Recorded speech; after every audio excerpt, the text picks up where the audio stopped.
I will call to order a workshop of the Red Wing School Board, and we have all school board members present. We will start with a Pledge of Allegiance. I pledge allegiance to the flag of the United States of America and to the republic for which it stands, one nation, under God, indivisible, with liberty and justice for all. All right. So with the workshop, our agenda is already set. So we're going to start out with our Safe Routes to School grant.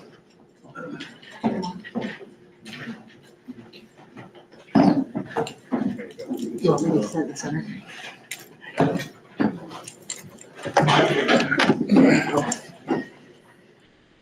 Hi there. I'm here with Jay Owen from the city and Alan just to talk about Safe Routes to School. Safe Routes to School is it's a grant that is done in conjunction with the city and the county.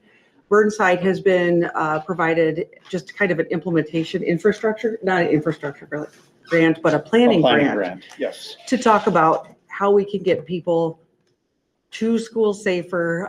Initially, I guess when we talk about the Safe Routes to School, they really want to see more people walking and riding bikes to school. One of the issues that we have with Burnside is the distance, right? So there are other things that Safe Routes to School can provide for us, including some curriculum and things like that. In the last maybe 6 months or so, we've really kind of ramped up from having no meetings in person to a few meetings in person, including a rapid planning workshop that we had recently. And we had some parents involved with that. We also had some students involved with that, which was great. They just needed a little treat to help participate, but they did a good job. And then we had people from Alta, our consulting, Yep. and the city and the county come out and watch dismissal. Specifically, some of the areas we saw of concern were Aspen and Learning Lane. That's a wide area, and that's somewhere we want to make sure that we get taken care of. And this planning grant will hopefully fall into an infrastructure grant. Am I saying that right? That is correct. Yes. Yeah. Actually do some improvements after we plan the improvements. We've got to first position ourselves to compete for the grants that would allow us to actually build maybe new intersection there or crossing lights or, push button flashers, things like that. But planning grants are very important. So that's kind of, that's the Burnside one. Do you want me to talk a little bit about the, what the, the Twin Bluff grant, Al? Yeah, I'll just, so over the past, these grants take several years to kind of implement and stuff. So over the course of the COVID stuff, we got the grants for Burnside and Sunnyside. And this year we're going to try to implement them. And I'll let you kind of Twin Bluff and Sunnyside. Sunnyside, I'm sorry. Yeah. At the Burnside. Burnside one is separate. So the things that we see in this phase will have Jay and his team kind of doing more of the planning, what comes back, the things that they recognized and stuff to look at for him to look at and do. But the Sunnyside and the Twin Bluff ones are implemented to come this summer that we're going to do some of them.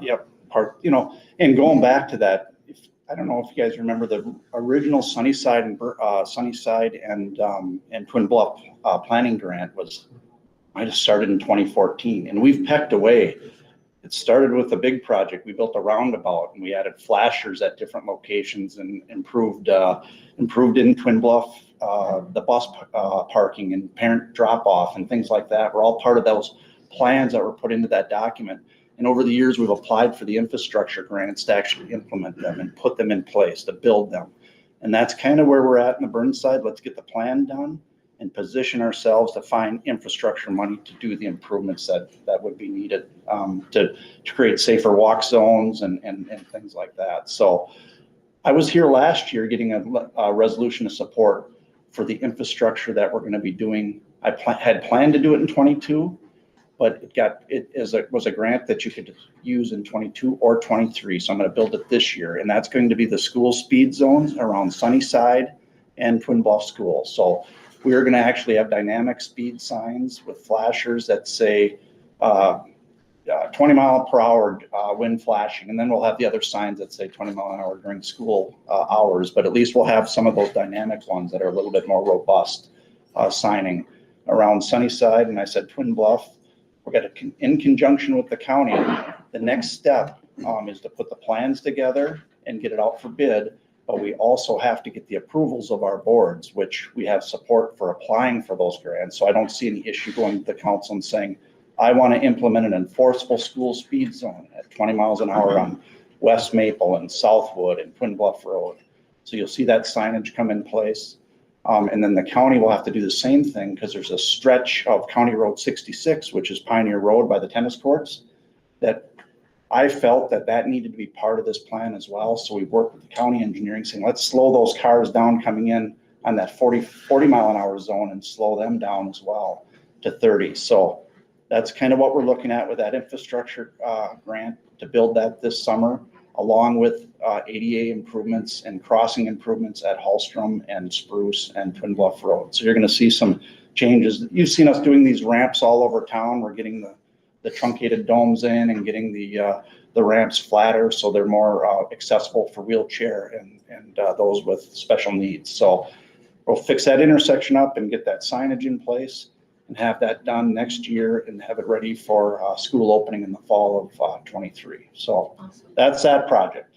And that's exactly, that came right out of that plan that I told you about. So you get it in the plan and it allows you to budget and think about, okay, what can we do next? What can we do next? So that's what we're working on. This one at Twin Bluff too will kind of help with some of them concerns that we had when we put the playground out front there with the speeds on the road and stuff of that nature. So it's nice that we're addressing it during the summertime here. And then another project I want to give you update on is, it's not a Safe Routes to School project, but it is an important project. The state of Minnesota saw that there was an issue. There's a lot of Safe Routes money out there, but you can use it in a specific area around the schools. But there's walking zones outside of the schools that need to be addressed. So I got, last Monday, I got approval from council to apply for the North Service Drive sidewalk. And I believe there's a bus stop, or there used to be bus stops. There's people walking in the street, basically. From McDonald's to the movie theater, I want to try to get a sidewalk connected because we did finish the section past Sargent's. You've seen we've got a Sargent's Nursery all the way over to Spring Creek North. Now I want to continue and get it to the residential area near McDonald's. So that's a grant that's going in this week. We're hoping we're successful for that infrastructure grant, and you can see some work starting on that. We're planning to do the design, if we get the grant, do the design this year in 23 and build it in 24. So it's a new program. It's tailored exactly the same as the Safe Routes. It just doesn't have the requirement of the school zone and being within a school zone. So you could use it for trails, sidewalks, crossing improvements, anywhere in your community. So I bet tell you about the big planning study that we have in right now. We put in for a large citywide safety study through the Biden infrastructure plan that was enacted this past year. And we're hoping to have a robust planning study. And this will be a major study looking at not only pedestrian and bicycling, but dangerous intersections, areas where we have vehicles, some of the three-way stop intersections out on Tyler Road that are confusing. We have a lot of accidents at those. We're looking at like a $200,000 planning study. Again, similar to the Safe Routes program, if we get that money and get that study put together, to position us to apply for large infrastructure dollars that we could fix some of these intersections. One in particular that I've talked about and wanted to see improved is the South Park Highway 58 Bush Street. It's a wide intersection, hard to cross for pedestrians. Cars are coming into town going 40, 45, 50 miles an hour right into the residential area. So that would be one of the intersections that we'd look at, some improvements, maybe a roundabout there or something. Also, in this study, I want to do the look at the trail, a separated trail along 58 to get that neighborhood connected to the high school without having to be in the shoulders, where you have to be on a bike or walking. There's really no route up 58 for pedestrian and bicyclists without being in the roadway. So that would be part of that. along with the intersection of Pioneer Road and Highway 58 grade separated intersection. I want to really look at, do we put a bridge, do we put a tunnel in and get kids that are coming to the high school across Highway 58 safely? So those are that's a bigger study. We're hoping we get that because we'll have a lot of things that we can kind of look into the future for grants with. So that's kind of what I'm working on right now. Yes, thank you. Yeah. For your partnership with the school district. It feels community-wide. It feels really good. Good. And I know we've had complaints for years about 58 and kids walking and school bus. And if we can improve a lot of these things, that can hopefully improve how kids access school and access the areas around school. So thank you. You're very busy. Yes, it is. But it's fantastic. It's kind of one of those things that the dollars are out there right now and you need to get in the queue. You need to get those studies done and make sure you have community conversation around where these issues are. That'll be a big part of that citywide safety study is the outreach, to be at the footroom in the library and people saying, it's tough to cross there and I don't like driving my car through that intersection. And you want to find out where those areas of town are and then try to address them, find the money to build it. And when the money's out there, we need to just keep applying and make these improvements throughout our community. Thank you. It's fantastic. Yeah, we've got a few. I should have raised them. Can I just add to the list? Okay, Mr. Bryant. Thank you. I want to thank you for the roundabout at Pioneer and Twin Bluff there. That's a nice improvement because you had that intersection kind of come down and then you had that get look over it, right? Yep. I really like that roundabout. I'm a big roundabout person, but I'm glad you brought up the Highway 58 and Pioneer Road conversation we had about a year ago or so Yes. up here. And I'm glad you continue to work on that. And again, I'll echo what Holly said about the partnership and, between Public Works and the school and the county, they all work pretty well together. The projects we've done, what you've done, and it just shows working together certainly pays off down the road. So thank you. And I do want to say that I talked to you guys about it last year where I went to council and got some funds to do that study along the trail for 58 and the crossing. So I still have that funding. But when we started looking at the citywide safety project of 200,000, we needed some local match. So we decided for now, let's designate that 50,000 as our local match to get that grant. If we don't get that larger grant, I still have the funds to address this 58 corridor from Bush Street all the way to Pioneer Road. So that's not going away. We're going to be looking at that no matter what happens with that federal grant. So. Yeah, thank you, because I was going to say the same thing about 58, and I'm so glad that hasn't gotten lost. When you talked about the feedback session for like at the foot room at the library, is that some way available information that we can put in our school newsletter and kind of highlight that? Because I think that would be an important piece to share with our parents. Sure. Because I really would want them to weigh in too on where they see their biggest concerns are as well, and just maybe publicize that a Sure. little bit better. Well, definitely, we've talked about that even with the Burnside study we're doing, and I agree with you. We need to make sure we're getting that out in all avenues possible, that we have these meetings and people show up and tell us where issues are. And I think Michelle Lizey, our communication, will work with you to get stuff not only in the city beat, but then it goes out in the school district newsletter. I imagine you guys got newsletters that are released. We want to get the word out for people to show up and get input into this study. That'd be really Yeah. great. Thank you. Yep. Thanks for all your work. Oh, thanks. Thanks, Jay. Ms. Buck? I walk a lot, and I really appreciate all your hard work and dedication to all these wonderful things that you are providing for our community. So keep on that. All right, thank you. Mr. Harris? Thank you.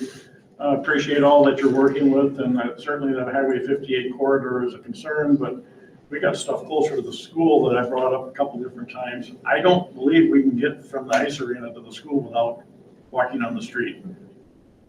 I don't know if you can get from that district to here. If if you're gonna have this 58 corridor, we need to make sure we get sidewalks or something suitable put in from K-Wing all the way up to the school and work on that. And that includes the housing addition on the other side of the arena that was built, and when we sold the property many years ago, the thought was that that the district would get families and get kids to come to school, and they can't get to school without going down the street if there are kids over there. So I hope that is all part of that study. It for sure would be. I remember talking about that when even before we were applying for this Biden infrastructure planning grant. We get this trail along the highway. We also need to think about the sidewalks that feed up into there, especially the first intersection you talked about from near the K-Wing, because you're not going to have kids coming all the way up and going to Pioneer Road and going past the tennis courts. They're going to want to take the route that has no walkways. So that has to be for sure addressed as part of that study to make that connection to the north side of the school. Can you remind me what those dates were, that the planning study that you're talking about, the citywide one? When will you know kind of whether you have that? When would that start? Yeah, I just checked that. I went on the Federal Highway Administration website last week because I was curious too. It seemed like we put it in we did put it in September or late August or something like that, but it says mid-January. So when they say mid-January, that gives them some leeway. It might even stretch a little longer, but early this 23, we should know where we're at with that grant. And then the North Service Drive sidewalk is due the end of this month. I'm planning to send that in on Friday, and that would be announced in March. And then that's where I was saying it would be more of a year of design on that one and a 24 build for that sidewalk portion. So if the city gets the grant for the larger planning study, it would happen during 23, and so then we would maybe have feedback about what we could do or a plan for 58, looking at like 24. We would have a plan. I mean, maybe not doing things, but in the plan in 23, and then position ourselves to apply for we're hoping to be able to get some of that larger Biden money for that, because these are some bigger projects, and I'd like to wrap them into one large, maybe a roundabout at South Park and Bush, along with a trail along 58 and an improved crossing at Pioneer Road, and maybe those sidewalks going up the street there past K-Wing would be in a large grant application for the actual infrastructure dollars. Because I don't know if you know, the cap on safe routes monies is $500,000. You can't build a lot anymore with $500,000. I'm going to tell you that right now. The roundabout was the first roundabout, the Twin Bluff roundabout was the first roundabout built with safe routes money, and might be the only one in the state.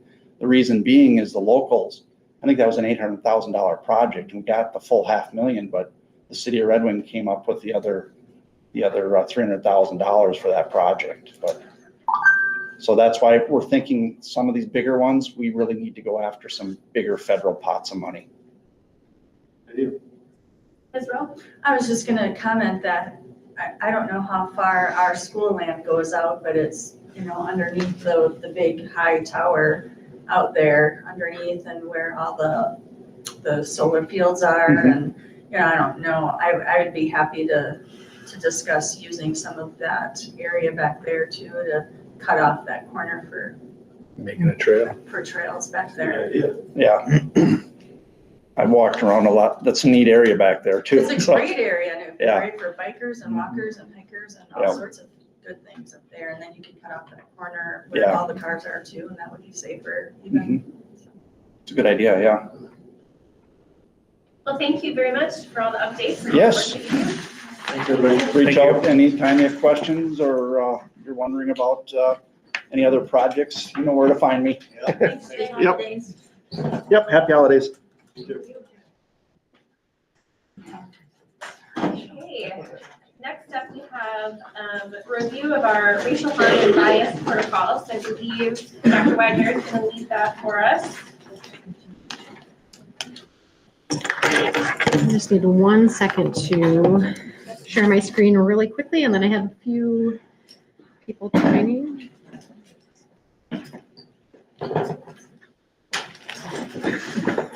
you.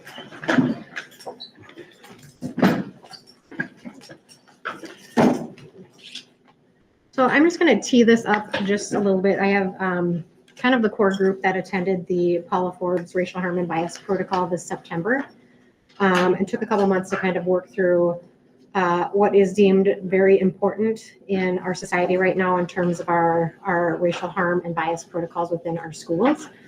We do have a loose equity commitment within Red Wing, but I think that this is imperative that we kind of go through as a protocol of review. And so we're bringing it to the board to just kind of showcase some of the work.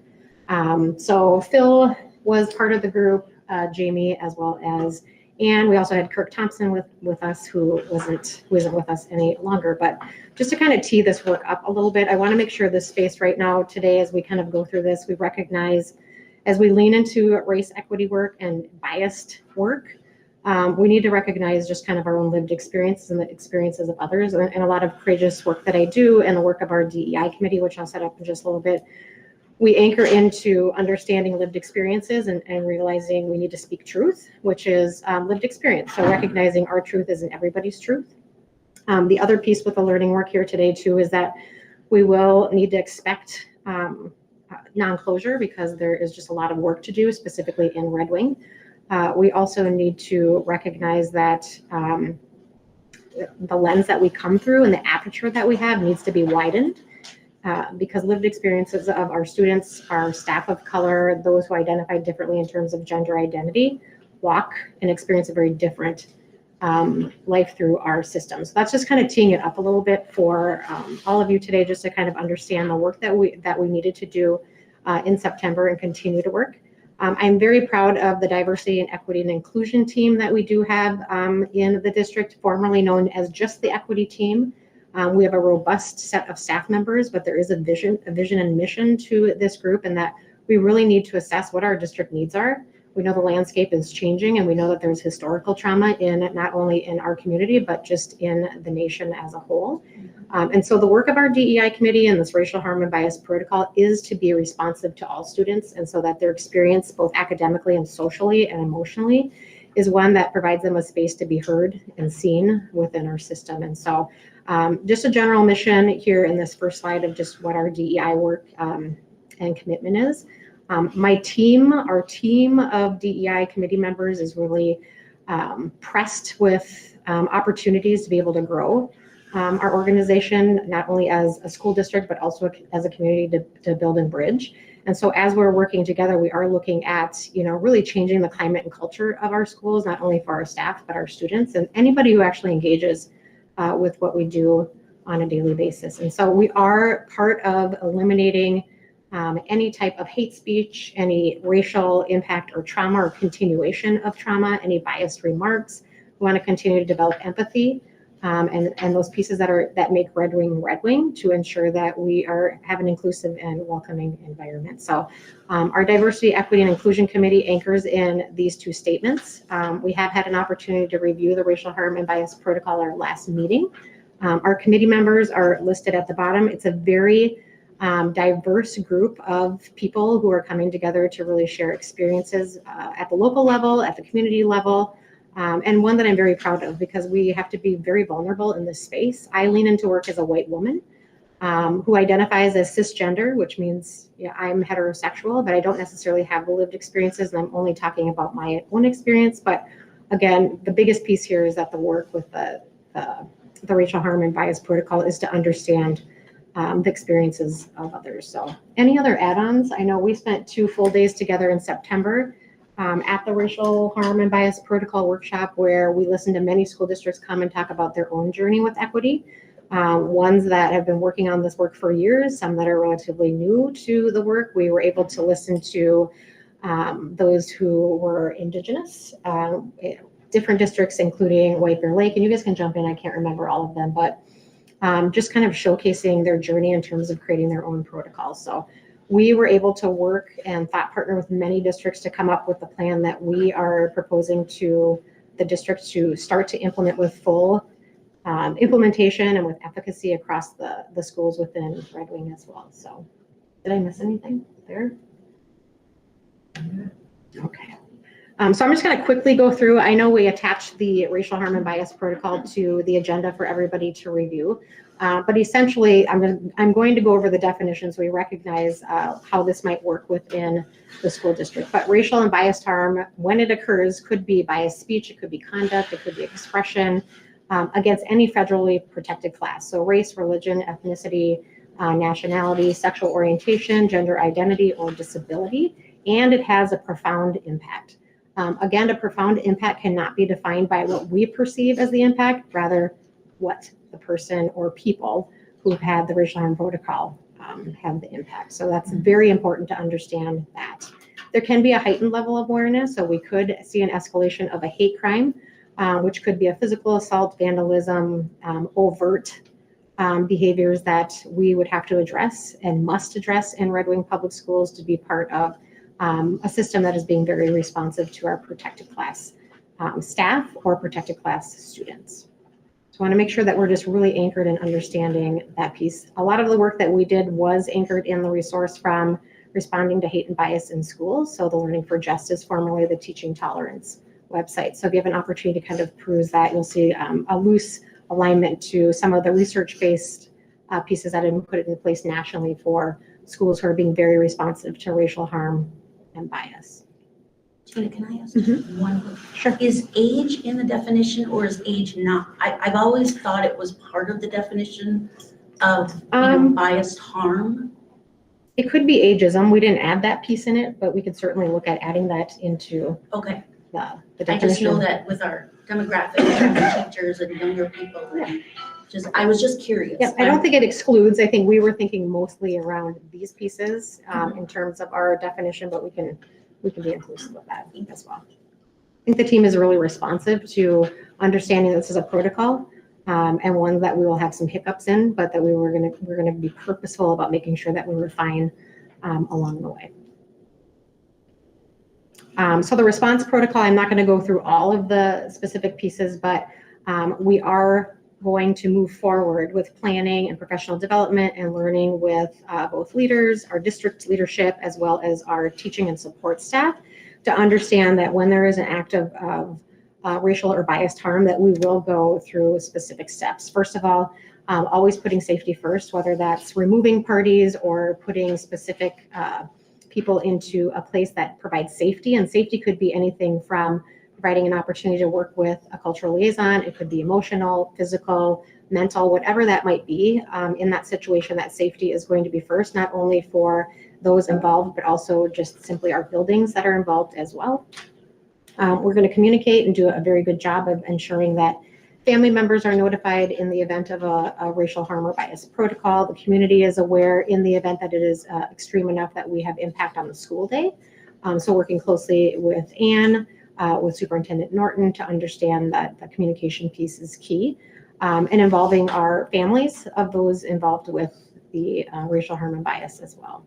We will do our due diligence in an investigation, so ensuring that we have opportunities to investigate all sides of the incident as it occurs and with fidelity. So ensuring that we're using, we do have a template that we are using with some guidelines for our leadership and those that will support the investigation to complete.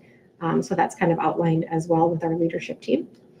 We'll involve others to respond and provide support, and that could be based on the humans involved, the people involved, to secure those that they trust or champions that can come alongside them to have courageous and critical conversations. It could be a trusted adult within the school, but it could also be a family member, a cultural liaison, whoever that might be in this situation. Number 5 is, again, follow-up and ongoing communication. We know communication is key. We know our community is asking for transparency and communication with all of our policies and procedures. And as a protocol, we trust that the information that we can share will be shared to our community in a timely way, in a way that provides safety. Again, we have to keep some of the data compliance of identity and just privacy in place, but ensuring that we're following up with the right people involved. And then last but not least, I think the biggest piece here when we're thinking about our racial harm and bias protocol is to just get to restoration.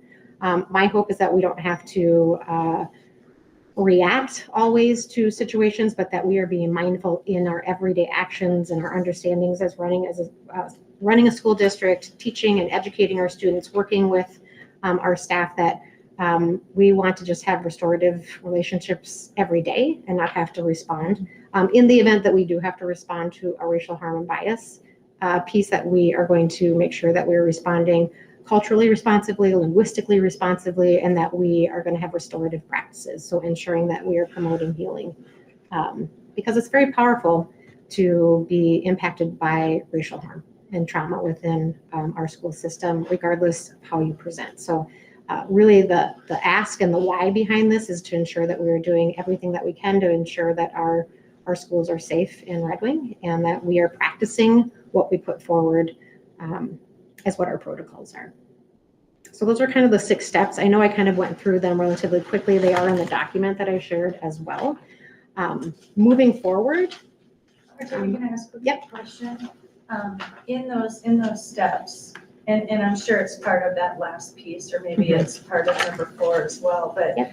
I think sometimes, especially kids who may, their frontal lobes are not fully developed and they don't always think before they speak, or maybe they're parroting something they've heard in their home or in their community, and they say something and they don't really understand Sure. how harmful that sentence or that word could be. Mhm. So is there a piece in here about educating where that phrase came from, and really maybe in that investigative piece too, like where did that come from? Why is that harmful? Educating around that Yes. piece. Yep. So we have lots of opportunities. I'll actually show kind of our plan for 22-23 and then ongoing, but part of the restoration building is also educating, right? So, but also making that commonplace within our schools too, to understand just the impact of microaggressions, macroaggressions, implicit bias that we have as well, which are terms that you've probably heard about since for a couple of decades now, but recognizing what do our students also need to know. We have a lot of great opportunities coming up for our students to just understand the various cultures and identities that our students are presenting in our schools as well, that give them an authentic and candid way to just get to know the various cultures that we have within our community. So we have 4 great opportunities coming up. Kind of sidebarring just a little bit to understand, we have Ovi Vasquez coming on February 20th. We have Stephanie Autumn coming to do some restorative healing, not only for, and I'll talk about those, not only for our leadership and our teachers, but our students as well. We have Sam Oak coming from Prior Lake to do some equity work around our team. So we're really circling around this equity commitment to be responsive. We want to have students to have opportunities to learn too, and to be able to feel safe to ask questions, and then to recognize how to kind of work through those pieces when they don't understand as well.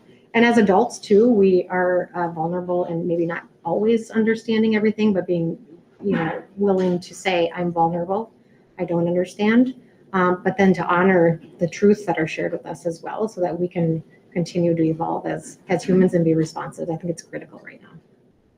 Well, and I'm happy to hear that too, because there are certainly times where there should be punitive action, 100%. But I also think that every situation should not be punitive, that it's more about that number 6, educating, coming together, understanding each other, asking questions without a punitive response. Sure. And I think that starts young. So the earlier we can start doing some of these actions that become commonplace, we can start to unite a bit more, but still recognizing, again, there's a lot of lived experiences that and I'm only speaking local for me, as a white woman, have not had. We've had several courageous conversations in the district to try to understand just the historical trauma and other pieces that are happening, so that we can interrupt. That's certainly a big goal for us, to be able to interrupt some of those lived experiences for others. So yeah, great question. That's good. Oh, you're not done. I'll wait. Oh, yeah, 2 more slides. Yep, Don't I'll worry. wait. So a couple of goals. So when I first started in the district, this was kind of a piece that I am very passionate about, the racial harm. So some goals through the creation of the racial harm and bias protocol is really that we will recommit or commit to equity, anti-racism, and anti-bias in our district, that we are willing to lean in and make some tough changes, even though there's resistance, you know, so not everybody is necessarily right on track with all of this, but that if we have our willingness to be open to some of these changes, when they don't necessarily sit with us in a comfortable way, recognizing that's part of change for the better as well within our school district. I do think that we need to be true about where we're at locally and the opportunities that we have, and that we're willing to move the needle faster and unapologetically, because there are many people waiting for us to respond in this way. I certainly want us to be a container and a force to be able to have some supportive and transformative work. And so that may look non-traditional as we start moving forward with our professional development and our guidance and some of our policies that we look at as a board as well, that we kind of open up and think about who benefits from the certain decisions that we make, and then how can we localize that within our school district as well. And then last but not least, we certainly want to embrace each other as allies as we lean into the work that's needed within our community and our school, both from the BIPOC and LGBTQ community, because we also need allies from our BIPOC and LGBTQ plus communities working alongside us as part of the solution, so that we don't have to admire problems, but actually make change that is pretty significant in what we're doing. So with all of that said, those are some great goals. The diversity, equity, and inclusion team is looking through many things. The racial harm and bias protocol is one. We also have a gender expansive procedure that we're taking a peek at and responding to as well within that committee, among other pieces of equity. But just so you can kind of see a quick timeline, we currently have the DEI, which has been evolved from our equity committee, that is giving guidance and leadership over issues that arise, and some policies, or not policies, but procedures and protocols that are being presented. In January 16th specifically, we are going to have a full day leadership session on restorative practices, specifically from the Indigenous lens. So working with Stephanie Autumn and her group of trainers to ensure that all of our leaders and support staff, specifically assistant principals and our behavior specialists, to understand what are restorative practices and how can we be responsive immediately in alignment to the protocol that we have. We will also start entertaining an anti-bias framework. So looking at what are all of the components from an awareness lens and a skill set. So kind of marrying the two to understand how we evolve and work as leaders within the district. We will also start to work in February specifically with our teachers and support staff on restorative practices and anti-bias framework. And then last but not least, we will have some World Cafe sessions that it will allow our community members to be part of the solution by letting us know what we can do better through the World Cafe, and then also taking that feedback and actually using it. So those are set to be scheduled February, March, and April. So I have worked a little bit with Jamie, Phil, and the cultural liaisons to identify the best approach to reach out to all of our families to get what we need in place. So that's it in a nutshell. I know you guys invite me in and you always get a lot when I talk. So my team is here, so it's not just me. It really takes all of us to kind of do this work and be able to questions and comments. Thank you. Thank you. This is many steps in the right direction. Long waited. I've been in the district since 1973. And I can't tell you the amount, so I don't even begin to understand the hurt or the pain or the trauma that is inflicted on people when we dismiss with microaggressions and macroaggressions, where everybody sees it and nobody does anything. So this is fantastic that as I exit tonight, we at least have this moving forward. I'm extremely proud of all of you. I'm proud of everybody in the audience tonight coming. I would love to hear from everybody at some point in some way to speak about how this has impacted you in Red Wing. There is not enough time tonight to get into it, but I am extremely proud of you, and I am proud of the work that this board has pushed forward to get to this place. So thank you from the bottom of my heart. Thank you.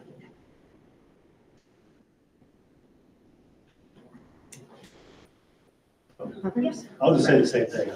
This is great news to hear. I know it's a long time coming. I believe everybody involved in this has really dug in and really come up with a great plan. So thank you very much for doing this. got a little bit of work yet to do, it looks like, too, going down the road. Yeah. So, We all do. well, we all do. I'm not talking just them, but I'm just saying they're the drivers of the. Sure. You're the funder. Pardon me? You're the funder. Oh, that's fine. But, thanks, appreciate it. Thank you very much. Really appreciate this and all the work you've been doing. Sure. Team, Thank you. anything? I'm just, when we did the conference, I learned a lot. In the past 2 years, that's probably the most information I took in about racial harm and protocol. That conference was amazing. Awesome. That's good to hear. Yeah. Well, you've done a lot in the last Thank you for 3 your months. Awesome. Thank you.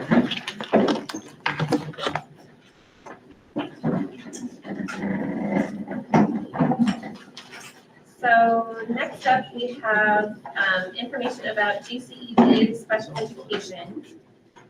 So this is a little bit of a follow-up to the workshop that we had in October. And then what I had said to Sherry was that we wanted to have a better understanding of how special education works, especially what portion is Red Wing Public Schools, what portion is GCED, where those things overlap, who does what, all of that kind of thing when it comes to special education. So I'll let you. All right. Well, good evening, board members. I was asked to come in and answer questions you have from the rather quick, although it probably seemed long, presentation that I did on October 17th. So we're looking at those same handouts. I know some of your questions were about billing.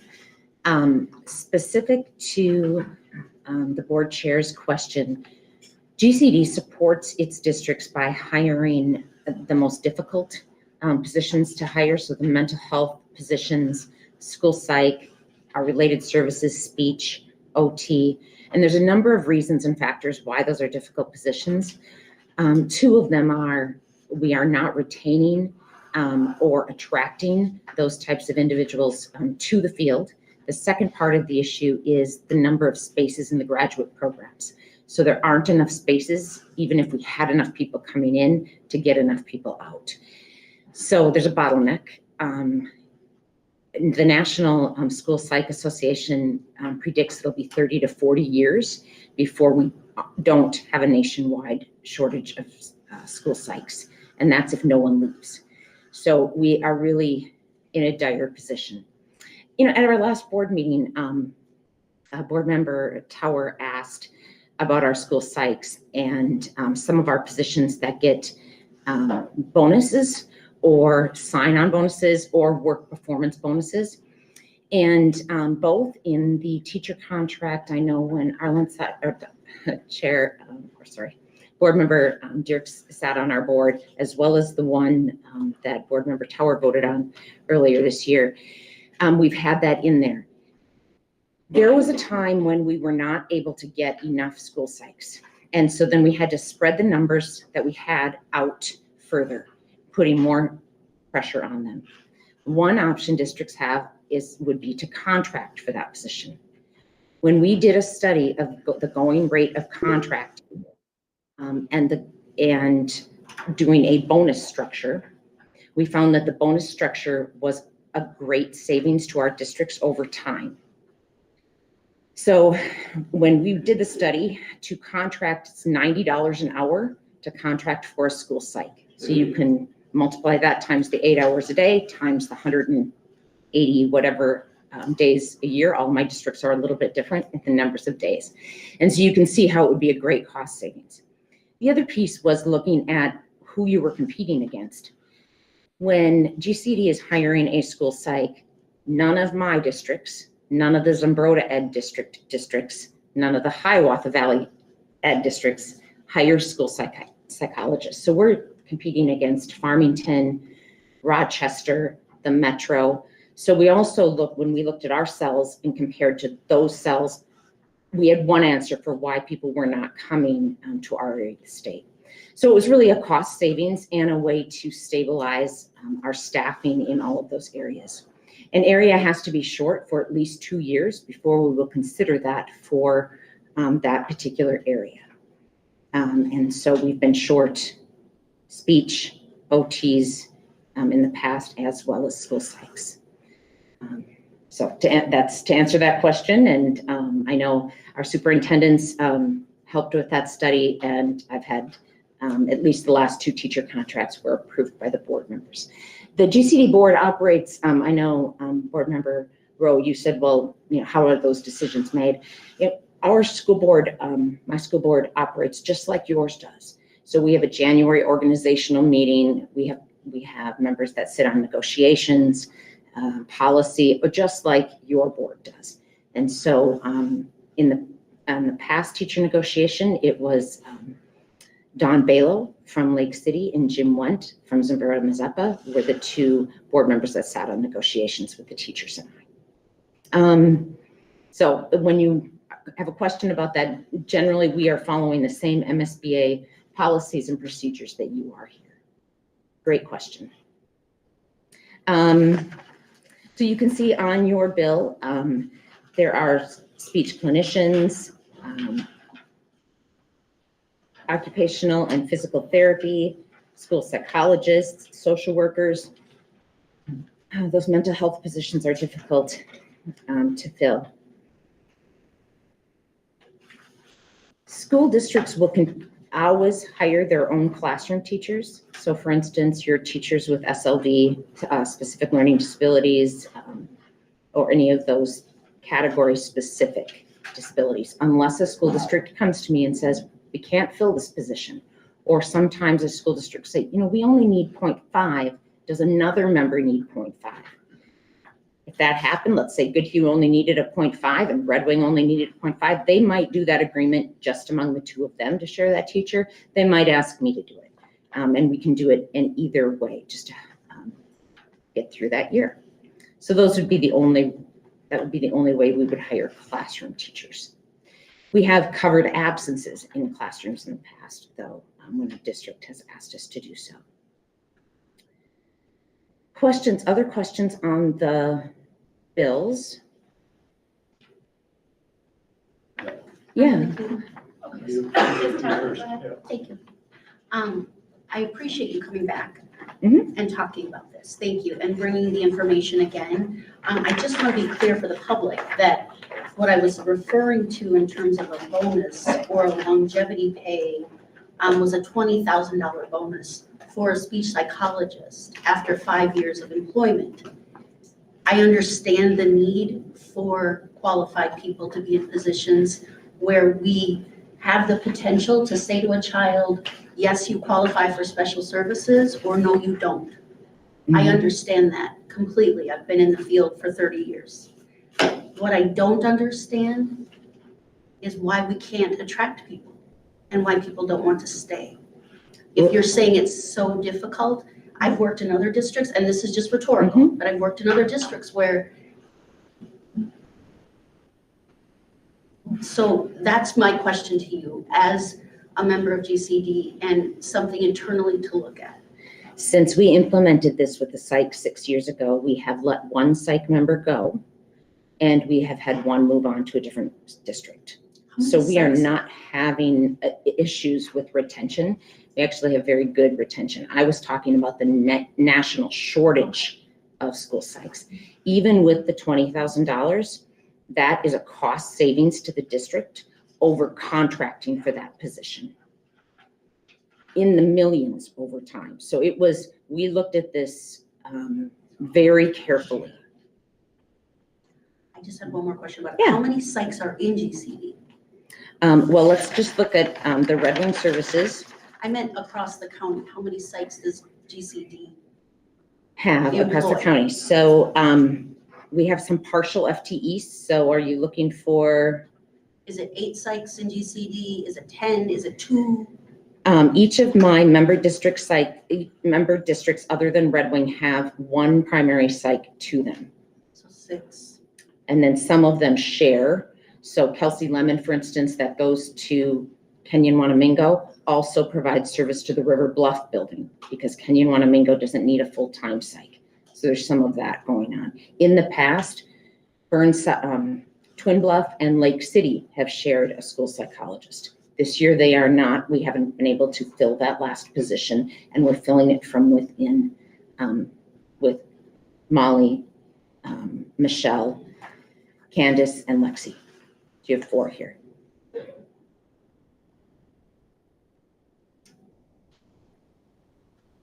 Mr. Ryan? Thank you. Psychologists are tough to find. I get that. You get some good ones you want to hang on to. Paras, what are you paying for your paras right now? Compared to- Just setting 4 paras. Our setting 4 paras do have a higher rate now. We did a study of setting 4 paras in setting 4 locations across the state. And we found that the salary scale for setting 4 paras was between $20 and $25. So the superintendent's council and I sat down and we decided we wanted to stay within that range. Okay. That does not mean federal setting 1, 2, or 3 paras. And being, we're GECDs right in our backyard. Mhm.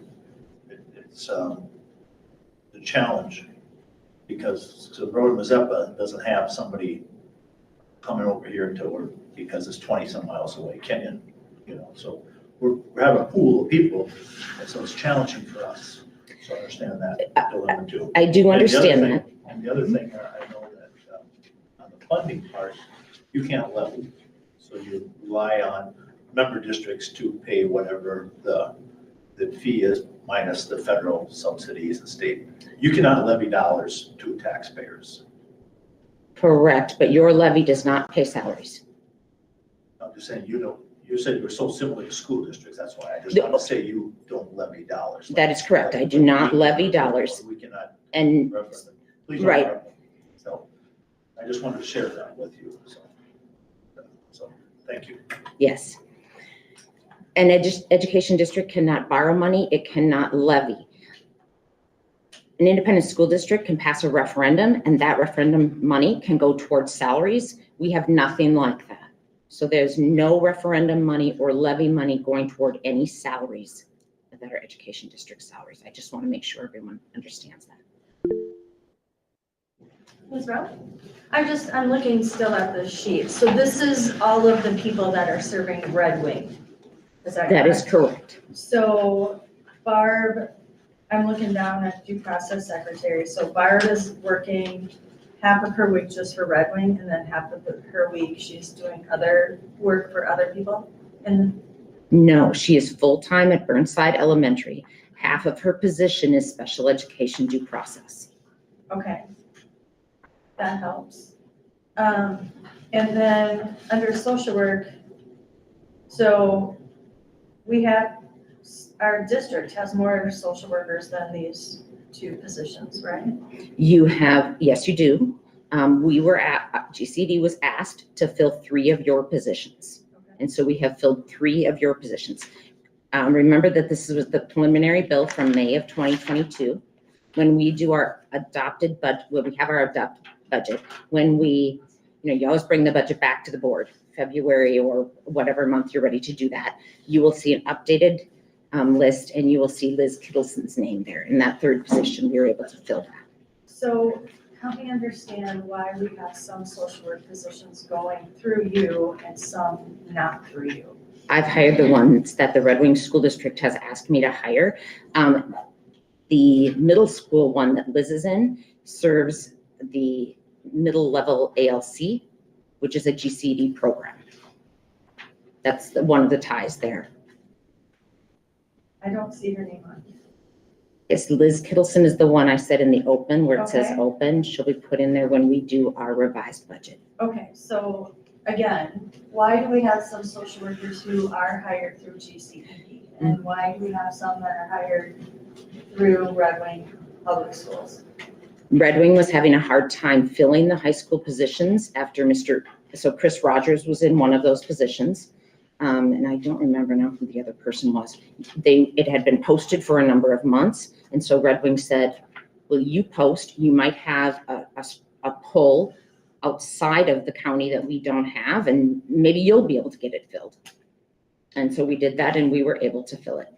So does it make more sense to just say, okay, all of our social workers should be hired through GCED? Or I feel like there's a little disconnect, like we're doing some, but you're doing some, but we're paying for this. Right now, we're doing the secondary and Red Wing is doing the elementary, if you want a clean cut. I don't know that we've ever forced anyone onto a different contract. So for instance, Jane Wassing is going to stay on a Red Wing contract until she retires. At that point, the board could say they want GCD to pick up the position, or they could say, no, we don't. So who is Jane's supervisor? Jane Wassing, it would be Jen Grove. Jane Wassing is a Red Wing School District employee. Does she get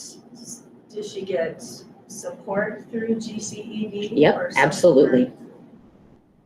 We do training for all of our social workers in the county. We provide it. Just like we provide training to our teachers. This fall, all Red Wing teachers came to a GCD training. They chose to do that. We don't bar someone from that training. It's an offering we have. And I appreciate that. I just feel like it's very complicated and cumbersome and very confusing to follow and understand who's reporting to who's being paid by what. Am I the only one that thinks it's So confusing? Jane knows she's reporting Well, I know to she might Jen. know, but is Casey anybody and- else at this board following who's hired by who and? It does get confusing when it's, within that same position, and there will be some that are GCD staff, some that are Red Wing staff. Yeah, I can give you an example. So Michelle is a school psych at, you have Jane Wassing on a Red Wing Public School employee contract. You have Michelle Bogner on a Goodhue County contract. They both work in Burnside. They both report to Jen. Jen is the leader of that building. They will report to Jen. I haven't seen Michelle all year.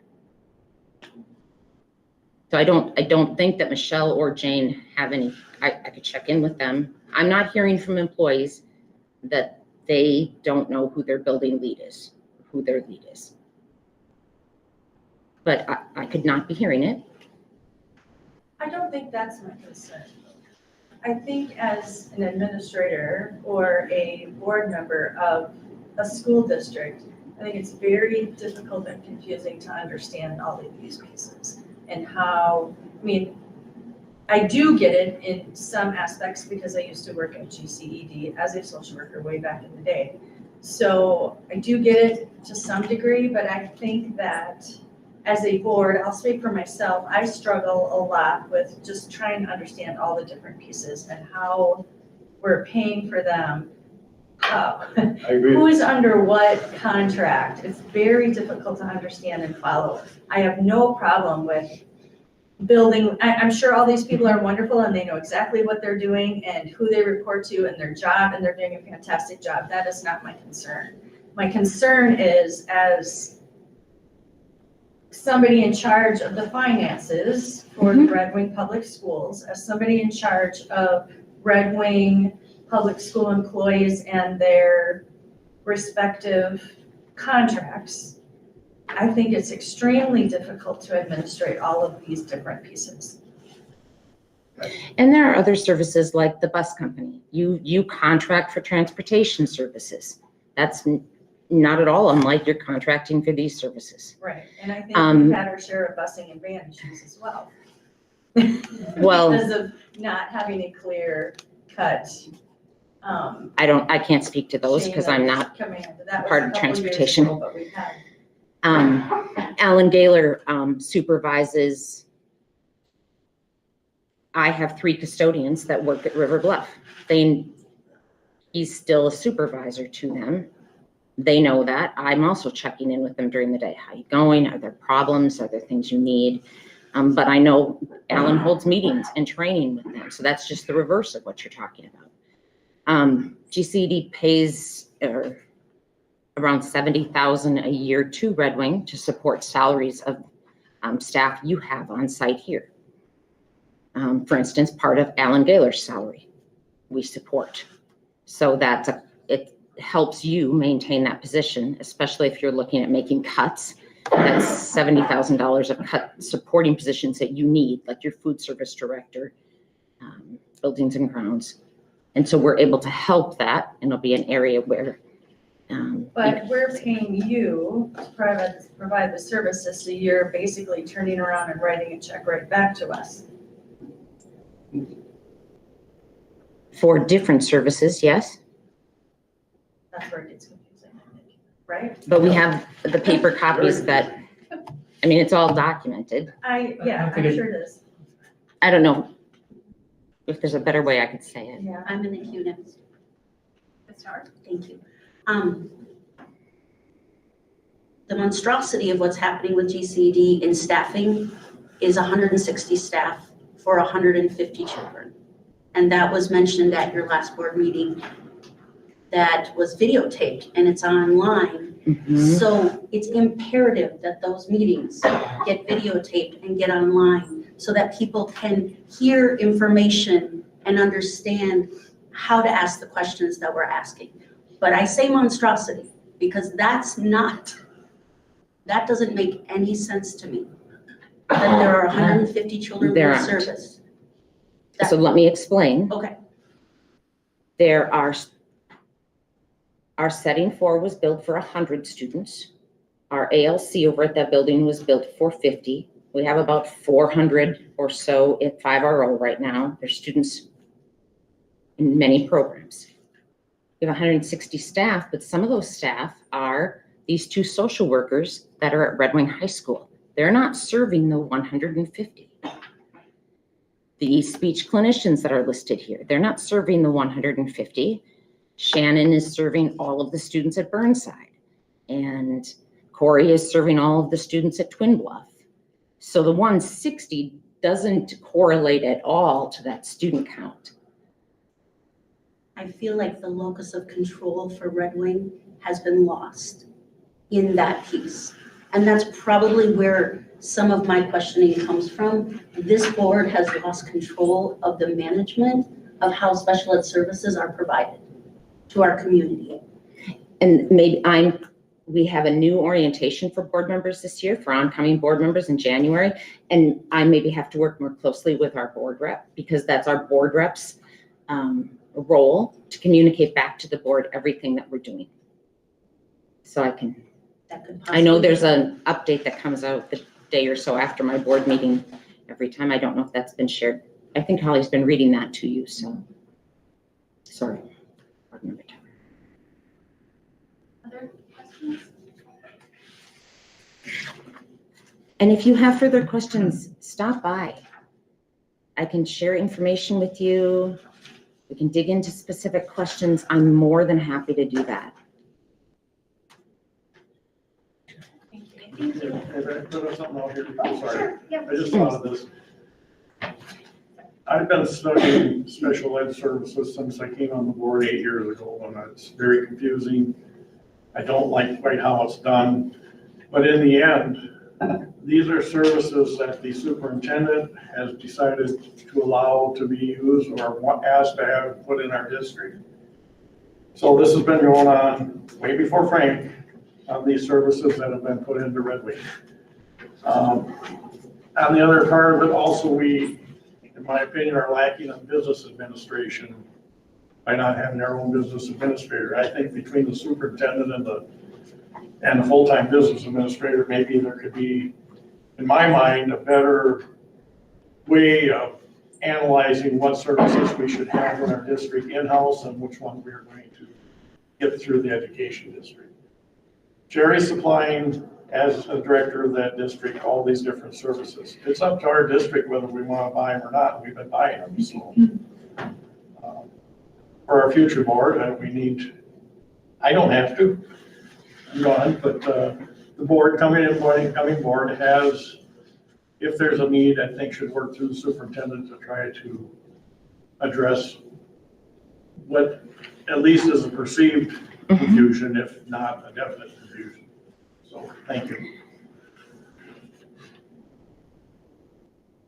One last thing, you actually had a study done of the relationship between the ed district and Renwick Public Schools. And they came back and said that everything, they saw things that were very positive and that it was a good deal for the Red Wing School District to continue doing that. So I would encourage you to go back and read that study again. I did talk about that study a little bit on the 17th, but we can, if you have specific questions on that as well. So I'm glad we had that study done. Thank you. Since I wasn't here on the 17th, what was the name of that, or where would I look for that? I'm sorry. I can send you the Oh, educational, okay. the report from their service. Thanks. To all of us. Thank you. Thank you, Sherry. Okay, so I think unless there are any other special topics for various things that used to be. Yes, Mr. Bryant? Thank you. I think you're on topics, areas to be discussed. Is that what you're talking about? Yes. About a year or more ago, we had a meeting at Jefferson School. Where, before Frank, before Frank. And we still have a building. And nothing's really taken place from that discussion. So we need to, at some point in January, February, March, have a discussion again as to which direction the school district or community wants to go with that structure. Because right now, on average, it's $50,000 to $75,000 a year we pay to sit there. My understanding was that was one of the things that the educational planner was going to be looking into, and I know that's on our agenda for the meeting, so I don't know if that is part of what they're looking at, or if we'll get information about that. We might get. Is that not? No, we have, so we're throwing a lot at the educational planner that Oh, I we know. haven't heard about. And I don't think that it might not, according to our shaking head of Mr. Doing this right now. It's not, so, however, so we've sold it twice, we still won't. So we need to have that conversation. Ms. Howard? Yes, one of the things, Jim, was that we were waiting for the legislature to determine if they were gonna do Florio preschool and if we needed the space. That was a piece of, I know something that I had been hoping would happen, not that we keep Jefferson, but that the 4-year-olds would be offered preschool. And that's fine. Yes, so Let's have that conversation. yes, but I will watch you have that conversation. And that, we can't just sit there and wait, hope, and think that the state's gonna do this or that. We've all sat around waiting for them the government to do something. So I just want to push the thing down the road here to get some conversation going. All right, anything else? Okay, so then I am looking for a motion to adjourn, and then we would do a 10-minute recess before a meeting. So moved. Second. Chance? Motion to adjourn by Ms. Howard, second by Ms. Rowe. All right, all those in favor say aye. Aye. All those opposed say nay. So that carries. We are adjourned at 6:09 p.m. We will reconvene at 6:19 for the meeting.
February 19th, and I will call to order a regular meeting of the Red Wing School Board.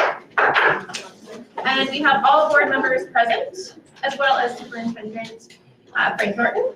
And I will have Ms. Tower read our mission statement. Thank you. The mission of the Red Wing Public Schools is to educate and inspire all students as they realize their full potential and become respectful, responsible, and productive citizens. Thank you, everybody, for coming. Okay, so first up is the meeting agenda. Does anyone have anything they would like to add or amend on that agenda? Not, I'm looking for a motion to approve that. So moved. Second. Motion to approve the agenda by Ms. Rowe, second by Ms. Tift. Any other discussion?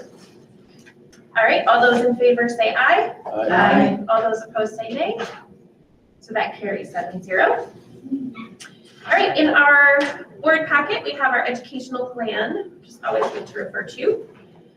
Then recognitions and upcoming events.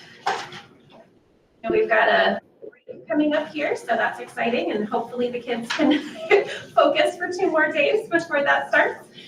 Mr. Bryant? Thank you. Yeah, let's hope that we just, somebody said before pre-COVID, we were talking here. Let's just hope that things slow down over the holidays as families get together with friends and families, that we don't have to have anybody get sick during that time period. Nothing worse than during the holidays type, there's nothing where I shouldn't say that. One of the things that's not good for the holidays would be someone to be sick over that. But I know we're going to, earlier in the next in the agenda, we're going to recognize Board Member Tower, Board Member Pierce for their contribution, and I applaud anybody that steps up and fills an elected role. Thank you for doing that. I went down to Caldwell the other day and spent some time with Brittany down there, and their staff. Man, there's a lot of energy in that building.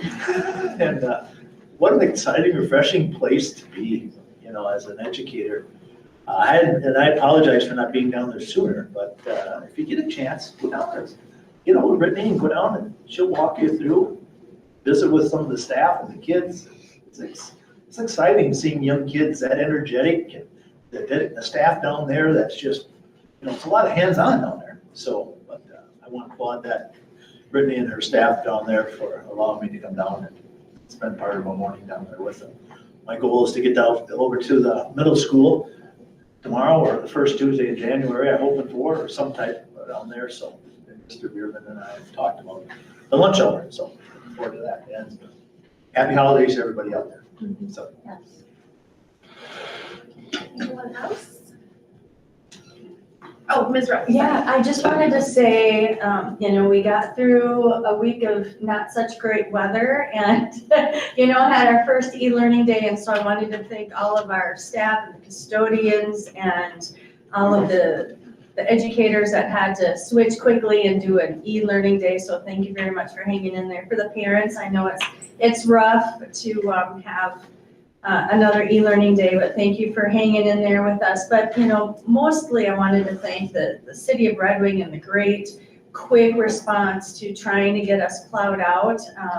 It's a cumbersome and difficult job, and it's a hard call, I know, to make that phone call to say we're closing schools. And so I just, there's so much I know that goes into making that decision. So thank you for stepping up and trying to do that. I know we'll never please everybody 100% of the time, but it really is a hard decision. And a lot of people have to work really hard for a long amount of time to get the schools back up and running and the roads safe for our kids to get here. So thank you to everyone involved for keeping our kids safe. Anything else?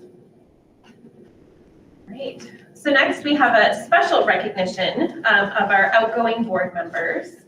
So to both Mr. Dierks and Ms. Tower, your guidance and direction as board member have strengthened the bond between the community and school. So we have a little certificate and thank you for Mr. Dierks for 8 years of service. And Ms. Tower.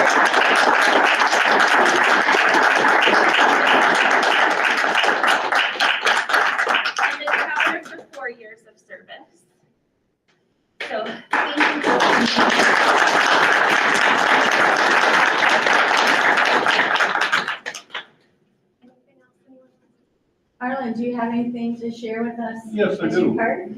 I don't know if the camera can pick it up, but I had this sweatshirt designed for me when I took the office 8 years ago. And it recognizes Red Wing Public Schools in the class of 1973 that I'm very devoted to, that gave me everything that I've had in my life.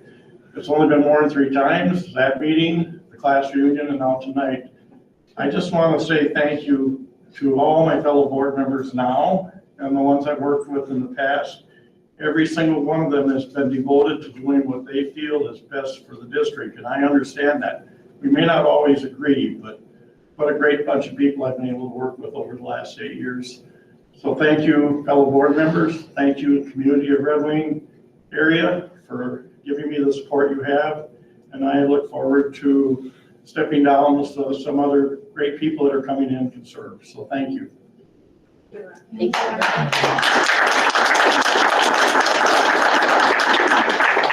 Howard?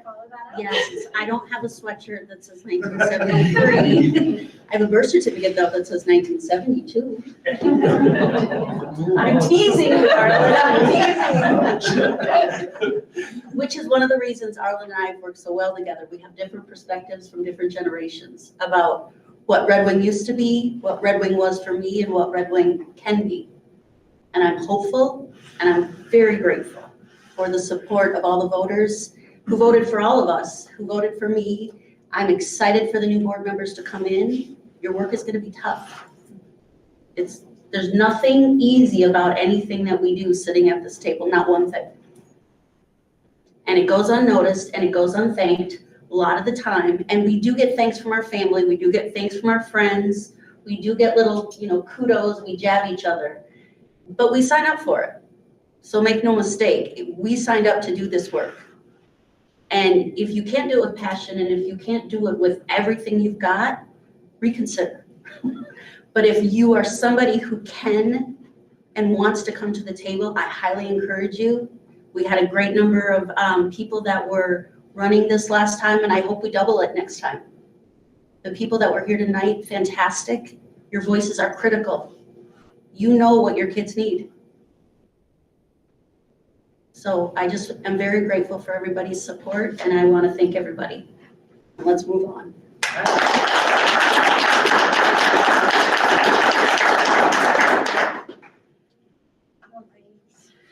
So then we are up to public comment. So I will read our guidelines. So the following guidelines will be followed during public comment. We expect that comments be limited to 3 minutes per person and that a representative be selected to speak on behalf of a group of individuals attending the meeting for the same topic. School board members will listen to the public comments but will not discuss the topic at the meeting. The superintendent and/or school board chair may provide a response outlining steps the school district has taken or will take to address the concerns. A summary of the school district's actions in response to public comment will be provided to the school board individuals submitting public comment and/or public at a later date as appropriate. 3, we expect that comments remain respectful and appropriate and not identify any current or former students, their families, or staff members by name. And we have a new little sheet just to make it clear whether you're here just attending to watch or if you wanted to make a public comment. So I have one of those. If anybody else wanted to make comment but didn't have a chance to do that, they're at that back table. So there's still time if you wanted to get one to me. People could also submit public comment via email, but I have not received any of those. Have you? Okay. So then we just have Michael Lickness Holmes here to speak. So I'll invite you up. Awesome. Right there, yep. Yes. I gotta sit down and stand, or whatever, it doesn't. Before I start, first thing I wanna do is I wanna acknowledge my Native brothers and sisters for allowing me to be on this land and speak my voice. Thank you, I appreciate you, 100%, you already know.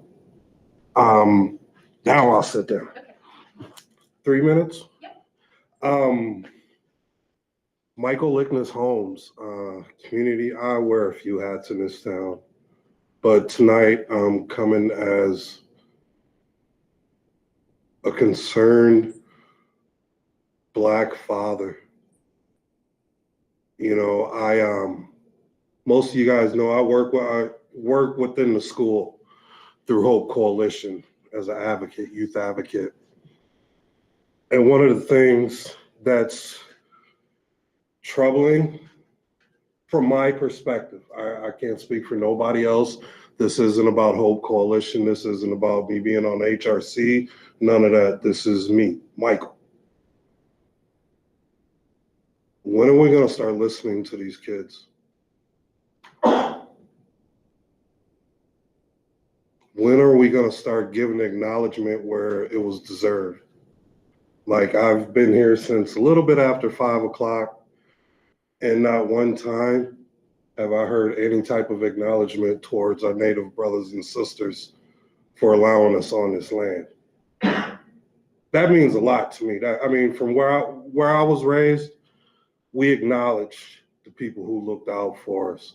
We acknowledge the people who provided for us. And the big thing is we acknowledge the voices of our youth. And I'm not hearing that. These kids are speaking to me every day, single day, crying. I got a little closet upstairs. Most people know where it is. It's stuffed in there, and I'm claustrophobic, yo.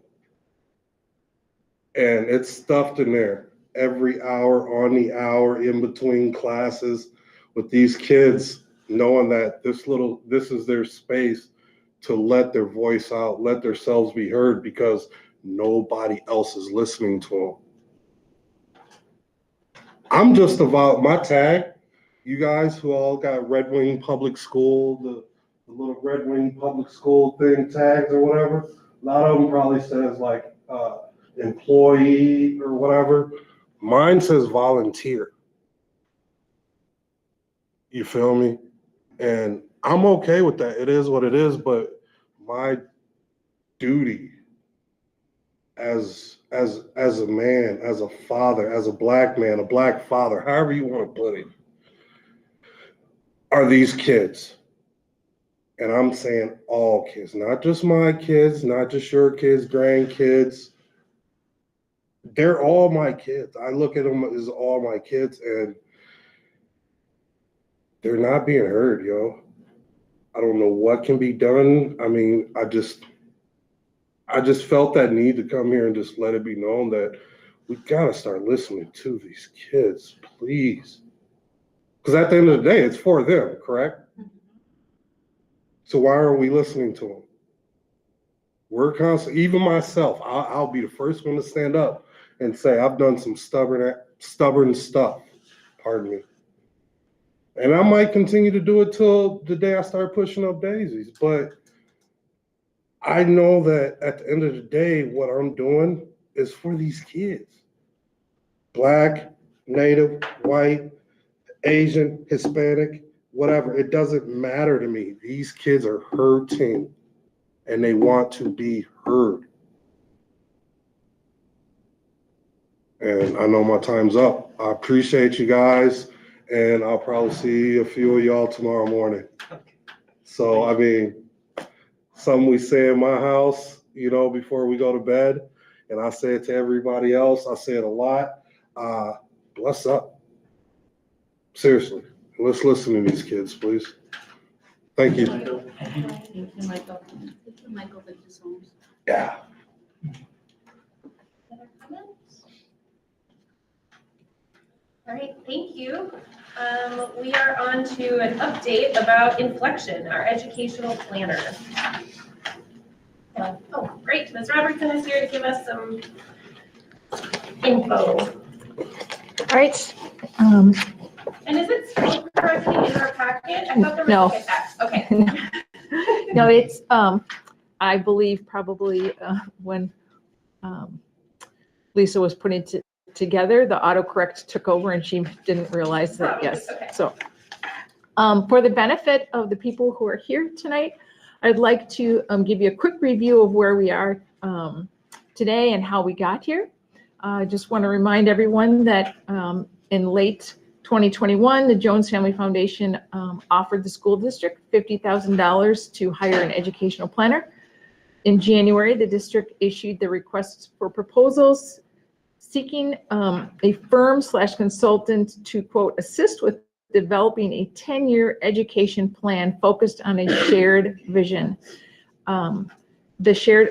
My own editorial comment is the shared vision, I think you extends everything from our racial harm and bias protocol to the comments that Mr. Holmes made this evening. In fact, in February, the district committee interviewed 3 finalists for this educational planner position. In spring, Inflection was the committee's unanimous choice. Inflection's work will include 3 phases with an optional 4th phase. The first is to define 2 anchors, identity and purpose, aligning our district and community as they spelled out in the proposal, which we accepted. I just want to explain a little bit about the identity and the purpose. I just want to be clear that this isn't to tell us what time we're going to start school or what our grade configurations are going to be or anything that is really up for this board. It's those are your decisions, but what's the phase 1 is identity and purpose. And we're going to get as many voices to the table as possible.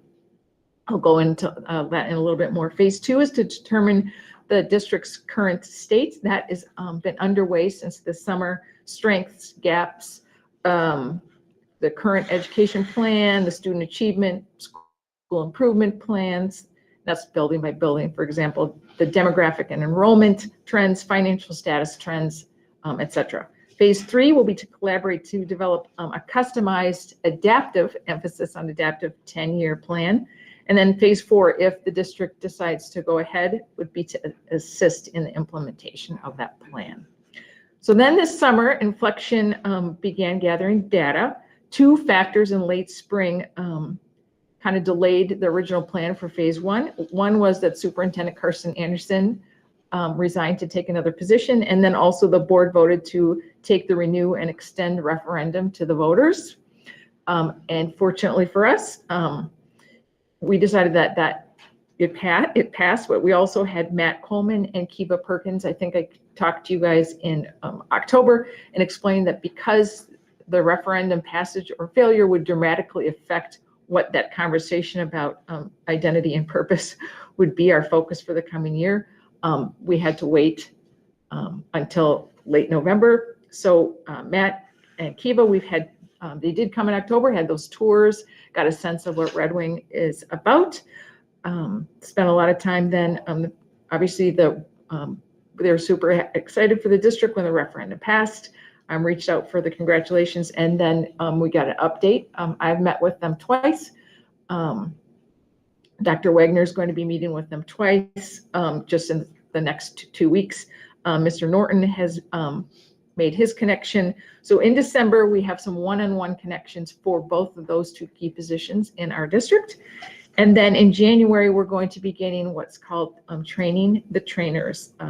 That will be Matt Coleman is the person who's going to be directly connected with Dr. Wagner. And then both of them are going to be training our building principals and a few of our key department leaders. And then in February, March, and April, we're going to have community stakeholders, ideally, and you can correct me, Dr. Wagner, if you want to. I think we're going to incorporate that with our World Cafe that you heard about. It has to do with racial harm and bias, but it also has to do with we really want to make it a dynamic experience. So just to give you a little, that's a quick update on where we're at with the timing. The February, March, and April, we're going to have special stakeholder meetings with certain groups as part of these World Cafes conversations. And a very, very key component that I want to emphasize is that when we put out the request for proposals, we said we wanted to have X number of surveys, X number of ways to connect with people. And Inflection said, oh, no, we are going to engage with 1,500 people through you in those 3 months when we get down to this. And here's how they're going to do it. We're going to be starting to hear the voices of our children. What do we want? What do they think our district strengths are? It's a very fun, engaging way that I don't want to ruin their surprise. I thought they're going to engage with our kids. Then our kids will be going home and saying, oh my gosh, mom, dad, grandma, auntie, whoever you live with, you get a chance to do this when you get to go. You've been invited to this World Cafe, I understand, or you got to go and do the same thing. And so it's going to be very dynamic, very interesting. But the whole point is back to this two anchors, identity and purpose, district and community, where together we can build this, because all of us will eventually be gone from these positions, but our school district and our community will remain, and we want it to be better than how we found it when we came. So in a nutshell, that's what we've got. It's been an intense couple of weeks. It's been quiet. I apologize for that, but we really wanted to make sure that we had everything ready to go. And the team is very excited about it. And I will just do my best to keep communicating with everybody about what's going to happen without ruining any of the dynamics of it. So. Thank you, Mr. Dirks. Yeah, I'm a little disappointed at where this is going. Originally, when the talk of an education planner was to survey our district, look at what's working good, what people want and what they don't want. And I thought they were going to make recommendations such as grade configuration and how to accomplish that and many different things. Then when we had the proposals, it morphed into being a new revised complete new education plan going forward. But I would hope that these questions, if you're going to engage 1,500 people, are going to say, how much a priority is it to get the grade configuration changed, to get have a true middle school, I call it a true middle school of 6th, 7th, and 8th, versus other things, and then how we get to there. And I'm not, but I heard you initially wasn't going there, and I'm disappointed in that. I'm not saying that it's not. That isn't going to be the focal point of what we want. Is to have the community, the upflow and the purpose. And if that's what it is, let's just, for example, let's just say that that the community decided that they wanted, I'm making this up because it wouldn't happen, right? They wanted, we're going to put all of our buildings all in one place because we want one campus where all students are together, which we know we would not do. But I'm just picking that. Then that would be, how are we going to configure our grades? How are we going to do this? So yes, part of those will be it, but we're not going to specifically, to start, to build up, we want to make sure we have that who we are and what we are and how we want to get there. And that will be part of this collaborate and develop that customized adaptive plan. It may be that our plan is the community's plan is going to be that in 3 years, we want to have a middle school, a true middle school, and how are we going to get that? Because right now we're landlocked with buildings. There's not one extra, there's not 2 square feet, I don't think, at Burnside where we could put another student. It's really tight. There's some things like that we need to explain to some of our residents, I think. But yeah, does that make sense? I said what I said, and I believe it, yet I'll stand by it. Ms. Tower? Yeah, thank you. Well, I see the enthusiasm on your face. I love it. I'm And- excited. Yeah, so Poor that, Mr. Norton has to hear me every day, like, hey. that brings me a lot of hope. Yeah. That some of the, if you look at it from a black and white perspective, these are the 12 things we want to figure out. Sometimes we have to get a lot more creative in order to get to the answer of the 12 things we want to figure out. I'm hearing from you that this group is extremely creative and ambitious and focused on the best outcomes for Red Wing. Yeah. Some of you have met with them and you get that sense that the money is being put to good use and the outcome hopefully will bring the board and the community something that we can hold on to. Correct. For instance, by training the trainers, that we own it. So then when we have new staff start in the fall, they will get to be part of another microcosm where we have some of these same exercises so that they understand how it is that we arrived at where we hope to be in a year, 2 years, 10 years, whatever the case may be. So it's supposed to have some longevity as opposed to consultant wheels in, boom, boom, boom, here's what you need, the parts, and you're like, okay. But I think it's important, and I really do appreciate especially that the student voices are going to be heard. It's very important. Anyway, that's all I have for you this evening. Any other questions? Ms. Rowe? Yeah, I think just from a historical perspective, when we were looking at grade configurations, when we were looking at our strategic plan, when we were looking at the goals of the district, it is enormous when we think about all of that. And the reason an educational planner was even brought to the table is because it's such an enormous thing. We needed help to figure out strategy-wise, where were our top goals? How are we going to implement them?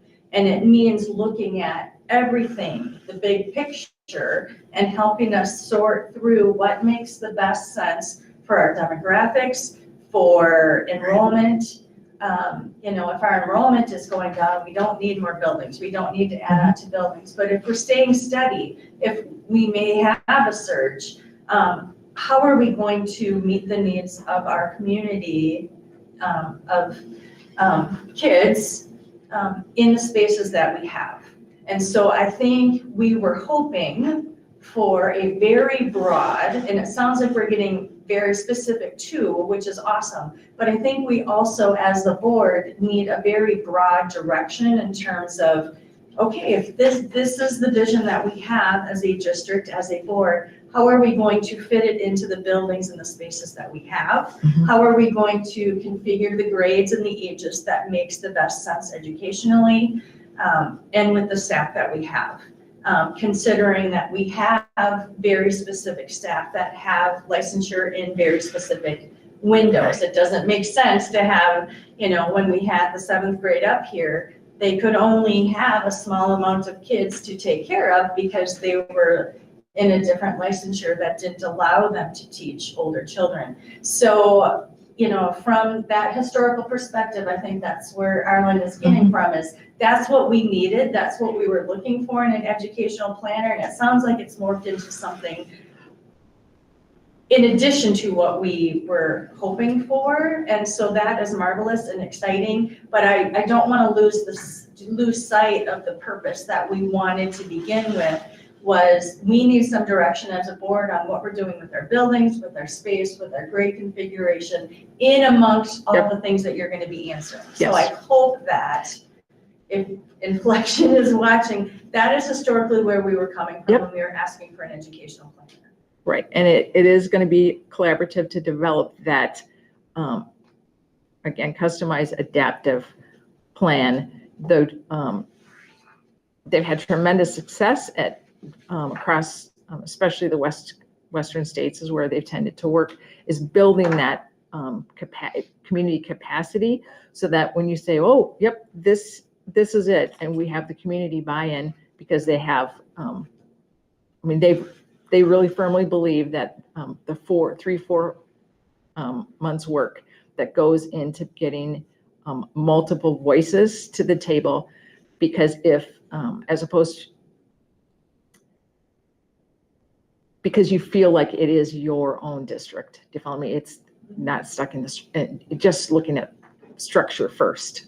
But yes, we actually already benefit from Inflection. You just don't know it because their company approves all of our AP classes. So they really do understand kind of some of the stuff that we're going, and what takes place in the classroom is absolutely job one. So I didn't know that. It's not Inflection, they're part of that same college. They do a lot of work for the College Board. So, it's hard for me to not be all excited about the next 4 months, but yes, it will be very specific to what our district needs. So. I appreciate the update. Thank you. Sure. Thank you very much. Thank you.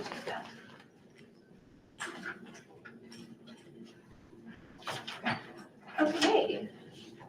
School board reports. Negotiations is on the first list, or the first thing on that list, but I would think that we would maybe want to be opening up some discussion about getting some of those negotiation committees scheduled. Maybe at the organizational meeting, we'll have to decide the 3 board members that want to be on the negotiations team, but then once that's settled, I think we should probably start getting some of those on the docket to discuss and move forward, so we're not inundated like this last round with so many trying to do at once. And I think, did you start setting a date with Cooks or just We're talking just- talking about a date? Meeting and conferring right now. Okay, got it. Okay. Other board reports? I have community ed. Great. Reading it verbatim, so I don't mess it up, because there's dates. The outdoor ice rinks will soon be open with lower temperatures, The athletic field in South Park have free open skating during the winter, and ice skates are available at the rinks at no charge. The Community Education Office manages the outdoor ice rinks for the city of Red Wing. Kids Junction will be open over winter break at Burnside School. The program operates December 22nd and the 23rd, and December the 27th through the 30th. They have a variety of fun-filled field trips planned. Say that many times, fun-filled field trips planned. The new winter and spring brochure will be delivered to your U.S. mailbox by the first week of January. Please give grace to the postal carriers. They're under a tremendous stress. I added that. It's a big week right now. Yes. If you have questions, please call the Community Education and Recreation Office. Thank you, and want to give a shout out to them. It has been a delight to be on this committee. Always positive. The things that they're doing for the committee is just fantastic. And the notes that come, they're so specific, I don't have to remember like off the top of my head. So I encourage anybody to take this role because it's a good one. So thank you, Dawn. I appreciate all the hard work you and your team do. Yeah, go ahead. Oh, sorry, yes. No, I didn't. Oh, but you are. I attended the GCED board meeting here early December here. The audit was presented and there were no discrepancies. All the books are in order. 3 of the 6 directors will not be on the board next year. So one long-term member, Mr. Jim Wentz, has been on there since Sherry has been on the board. And then Red Wing will not be there, and I believe it's Kenyon Monamingo will have to have a new board member on. So there's 6 board members, 3 of them will be new at least next year. On a side note, the next meeting for GCED is the January 26th, so the new appointment from Red Wing could be done either the first or second regular meeting in January. One other thing that came up is executive director evaluation and talk of possibly having the superintendents do the evaluation. It was kind of put to the board all of a sudden. A couple board members expressed that they think that the board should be involved in it. I would highly recommend that whoever we have serving us next year work with Mr. Norton and be up to date on everything as they come through. See if we can find a way to get accurate minutes from the superintendent's council, because they usually meet a couple weeks different, and see what's going through there. And I would encourage us, in my opinion, that we keep that evaluation, which has not been done for many years, under the direction of the board of directors of the Bridget County Ed District. It's an abbreviated report, but I think it covers things pretty well. Quick question, was that meeting recorded? Because I went to look for it to watch it. Do you know if it was recorded? I believe there was an owl there. Okay, so it should be uploaded soon? I'm not going to make any speculations. Okay, thank you. Any other? Yes. Holly and I attended the district advisory committee last week and led by Dr. Wagner. There were 26 community members there. It was very exciting. The energy was amazing. It was fun to just take in the conversation and the environment. And we talked about where we see the district now and dreams for the district in the future. And then in small groups discussed our why do we want to be a part of the committee, and then goals for topics to discuss in the future. And Dr. Wagner has put, and Ms. Seefeld have worked together to put a list together for all of the committee members on topics to discuss over the next several months. And so I think it was an exciting start to really having an opportunity for community members to talk to the district and really share opinions, and a way for us as a board to be able to hear them, and for our admin to put some things into action that our community members are looking for. So it was an exciting meeting. Do you mind if I ask? Actually, yeah, go ahead. Thanks. Dr. Wagner outlined 4 strategic directions that the district is looking at in curriculum and instruction, and how we treat each other and how we treat the kids and how we honor curriculum and how we honor education in general, and bringing that group of people together to all be a voice. 26 was fantastic. It's still not enough. There's so much work that needs to be done about, like Mr. Holmes said, how do we pull in all voices? You know, lots of shyness at first, I think. And I think with time it will open up so that people feel a little bit braver about how they can contribute to the committee. One of the overarching themes that we've heard a lot on this board is there's no longer the Parent Advisory Council or the PAC or the daytime, what did it used to call? PTA? Yeah, Harper Valley, like Parent Teacher Association, you know, like. Yeah. I was gonna sing the song. Guys, it's my last day. But there's no longer that piece. And that often carried a certain clientele of people that could come to that meeting. People that, you know, didn't work at night or didn't work during the day or had, you know, all kinds of different things on how they could get there, access that meeting. I think one of the challenges for this committee is to, not a challenge, I don't want to say a challenge because I know you're going to rise to it. What I meant was something that I know that you will take serious is how do we engage voices and then bring that work back to each level. Because Brittany was there, Mr. Bierman was there, Brittany Keel was there, Mr. Bierman was there, Jen Grove was there, George came. So, you know, we had the people there to hear what the district advisory people are saying, but then how to bring that back to their buildings. So, and Robin Pagel was there. Who am I missing? There's a lot of people. Yeah, there was a lot of people, but people that could bring the message. Oh yeah, Emily Seefeld, bring the, like you said, bring the message right back to the buildings that this is what we talked about. And the follow-up notes, because oftentimes you go to a committee and then you think, you know, put those notes in a pile and then just kind of walk away from them. But those notes need to have feet. And they need to keep going. So we missed you there, but you know, you'll be at the next one. I'll be there. Can I add one, and I'm, this against the rules? We had one student attend, and the next morning I had an email from students saying, how can I be part of your committee? So that vibrated my soul because I want students there too to say, this is what works, this is what we want to see, this is not going to work.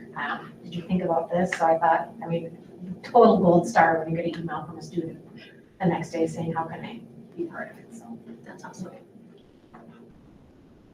Brian? Thank you. I was just going to share that because last Thursday I stopped in and to see Jess. You shared that with me. One student was there and all of a sudden you get another 5, 6 or so. Now it'll build. And that's where we get the voices of the students. We start somewhere. Not all of them, I get it, but it's a start, I think. It is.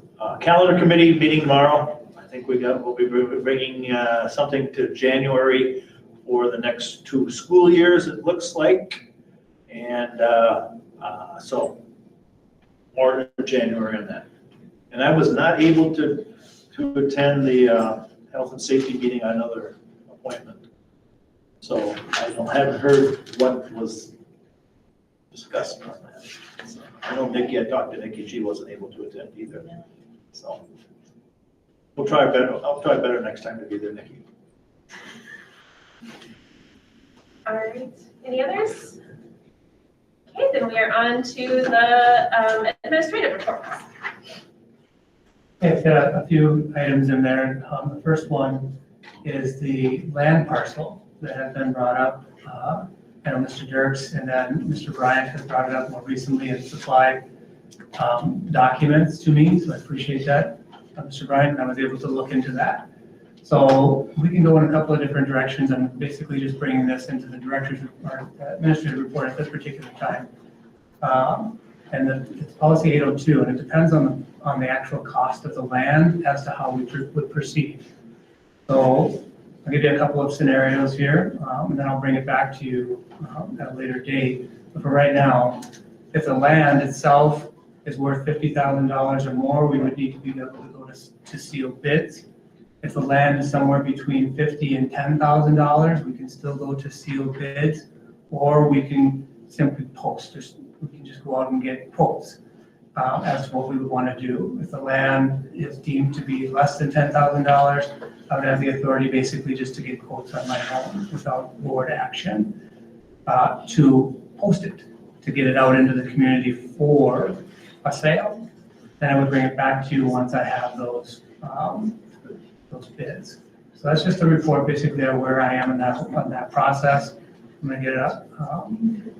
Hope to be able to know how much that land is approximately worth, so I would know how to proceed. I just wanted to give you an update as to where we were at this particular point with that. If it does go out, I'll certainly tell you that it's going out before it does go out, from my standpoint, and then an anticipated date that would come to the board to be able to approve that sale. Does everyone know about that? I probably should have gone back to that particular We point. talked about it here at the board meeting, I think, Yeah. at Ski Road. Yes, I know, but does everybody else know about that land? Okay, you know? No, can you? There's a piece of land out by Ski Road, is it? Ski Florence Township. Florence Township, a small piece of land, basically a triangle. At one point, was a district building on that, and it's not there anymore. There's just a slab on that land. It abuts another property owner, and then DNR land on the other side. It's basically just a triangle, very small piece of property that sits out there. It's not buildable at this particular time. It's too small to really do anything with. And it's been sitting there for some time. I know it's come to the board on other occasions to be able to look into that. And I'm just picking up where that was left off. I know it was brought up by a couple of board members. Like I said, Mr. Dirksen, Mr. Bryant brought it up to me to look into it. So that's kind of where we are right now with that piece of land. So you'll let us know when you get the valuation on it. Correct. I'll bring it back to you. I'm not Okay, Mr. Dirks? Yeah, the way the district acquired that property is at one time, I believe there was a school on that site. And I don't know what the district was, but I believe everything moved to Red Wing, so Red Wing kind of inherited that parcel of land. As far as finding value, a couple ways of doing it. One, if we are paying taxes on it, the county assessor should have a value on it. Sure, it'll be very low. I don't think it has very much value to it. It's really not a buildable lot. So really, there's only two entities that I can see that might want it, the adjoining property owner or DNR. So hopefully that helps enlighten everybody a little bit more of what it is. And this came up many years ago, before, it's on Ski Road, before Mount Frontenac. I don't know exactly the site, but non-buildable is all I heard from the site. You probably put a shed on that slab. And then that's about all I can. It can be parking for DNR, is what I was told back then. Okay. Any other comments on the? Mr. Bryant? Thank you. Yeah, I was approached by the adjoining property owner about it, and I just said, okay, go through a process. We just can't say you can have it. It's 0.9 acres of land, wooded, shrub area, down by the swampy land between the ski road and the highway and the railroad tracks. I was out there and looked at it. So, and it was an old school, bought for, I can't remember how much, $20 or $200 back then, by that, whatever school district it was, back, school district 1, I think. And at some point in the last, Jackie might know this, last 10 years, I'd say the last 6 years, loggers came and logged like walnut or something off. So they gave it to the check to the adjoining property owner. He says, I don't know that. So he brought it up to the school. I remember that. And he didn't need to do that. So he just says, hey, if you want to sell it, let me know. He's interested. That's all. That's all it was. So. That's not history. That's a half-breed track. And that's a pretty atrocious history, the land and how it was originally acquired. So if anything comes about, I will be abstaining from that vote.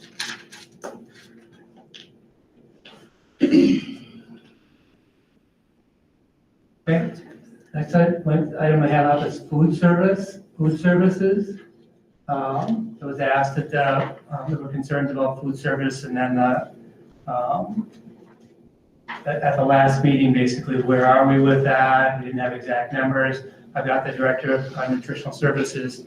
She's online right here today, so Jess would be able to answer any questions.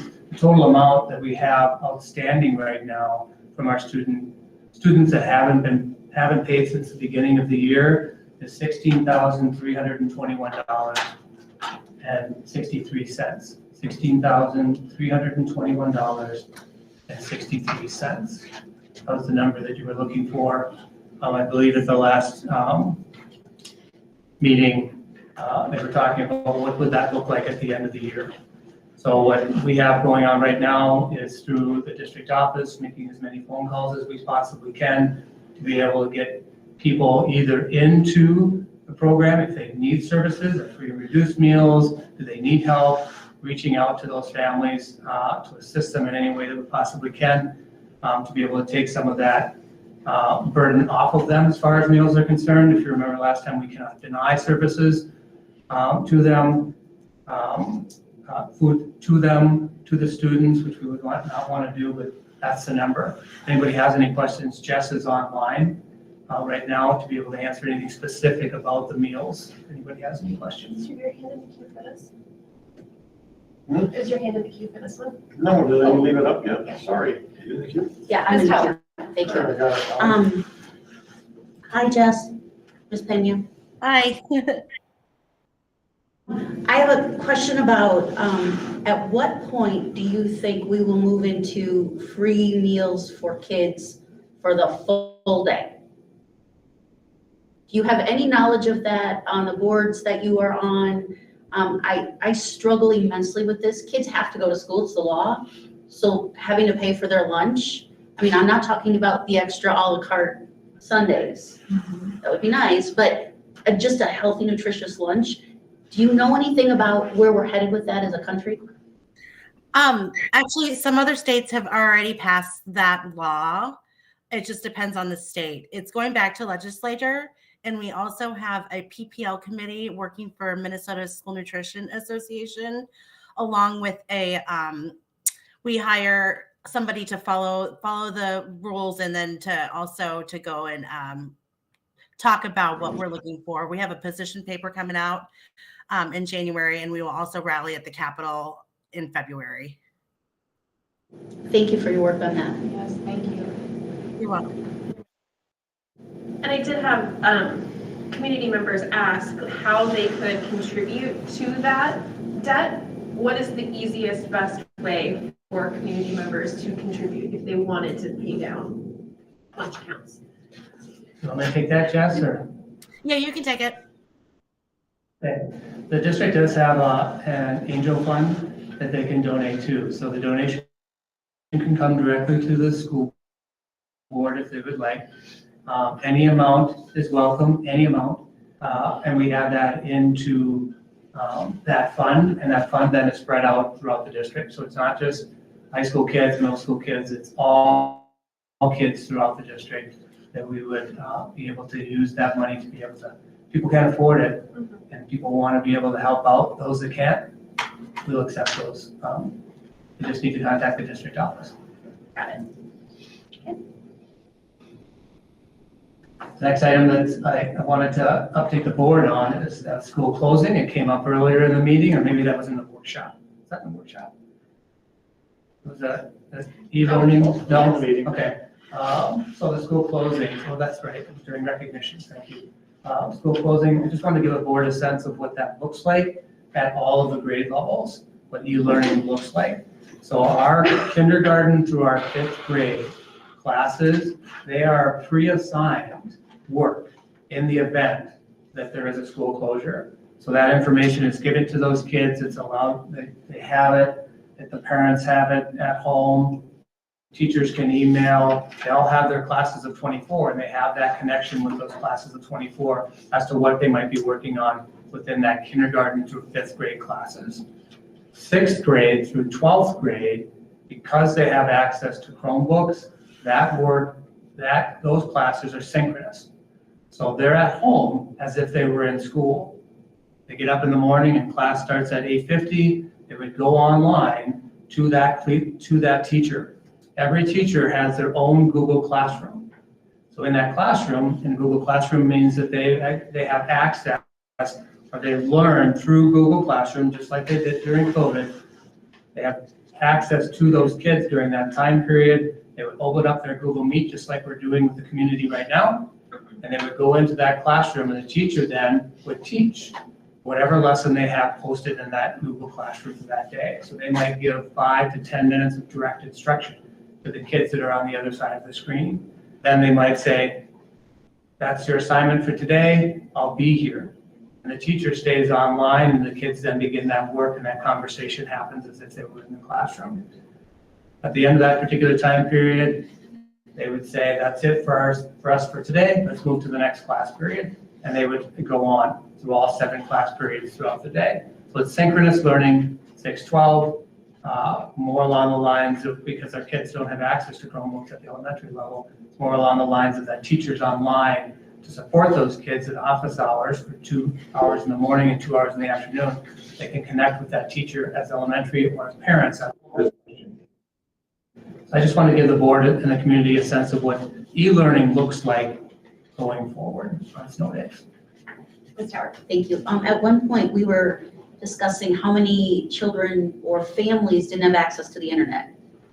Are you aware of that? Currently, do we have any families that don't have a hotspot, or the hotspot's not working?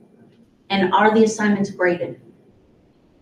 Well, that's up to each individual teacher, because they would put that on there. So mostly it's formative, just to see if they understood.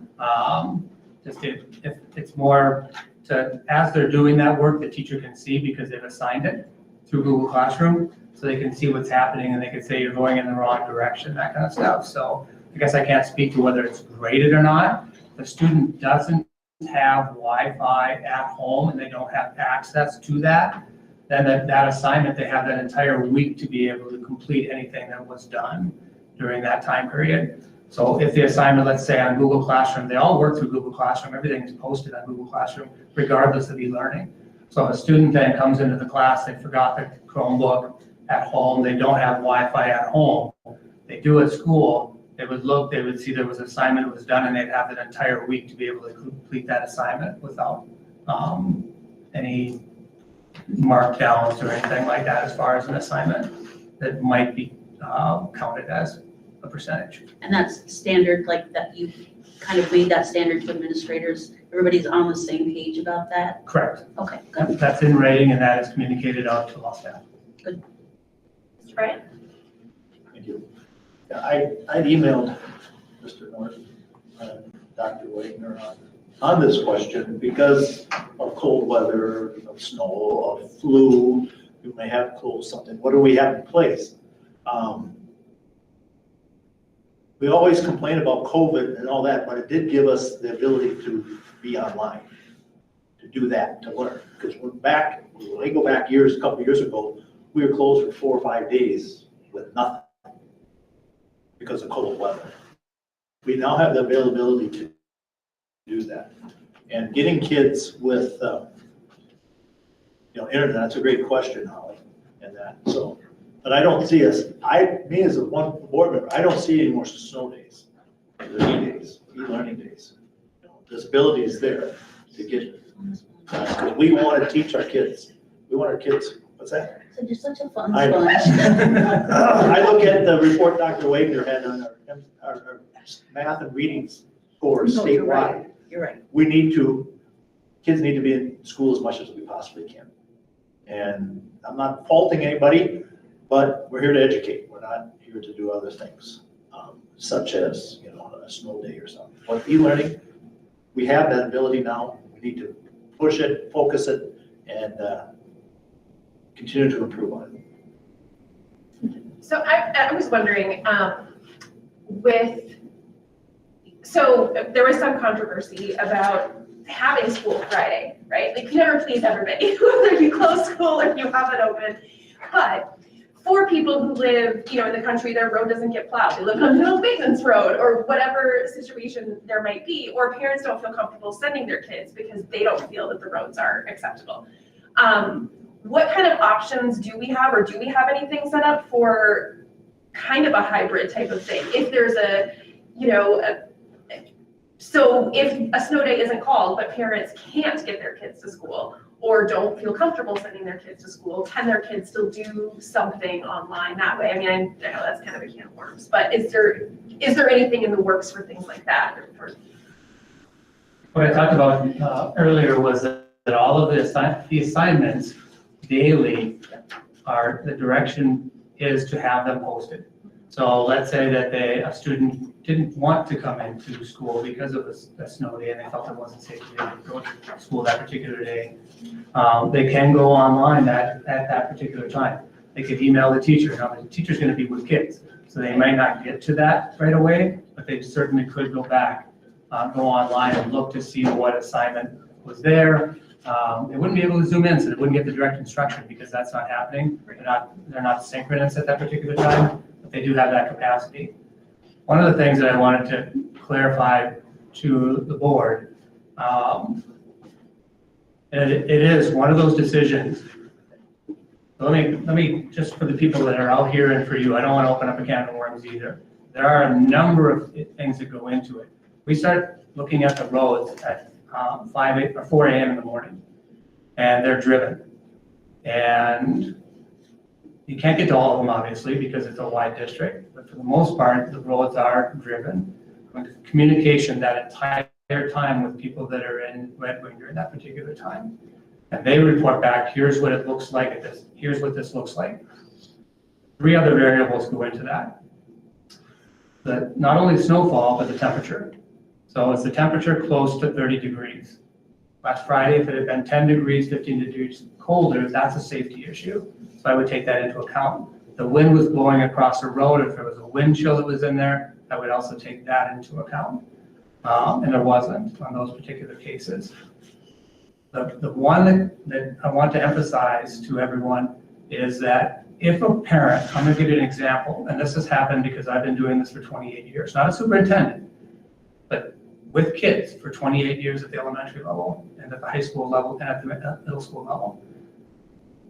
When there's a 2-hour delay or there's an early out and there's a 2-hour early release, I can't even fit on my hands the number of times that a student, here's the example, a parent didn't get the phone call, their phone was dead.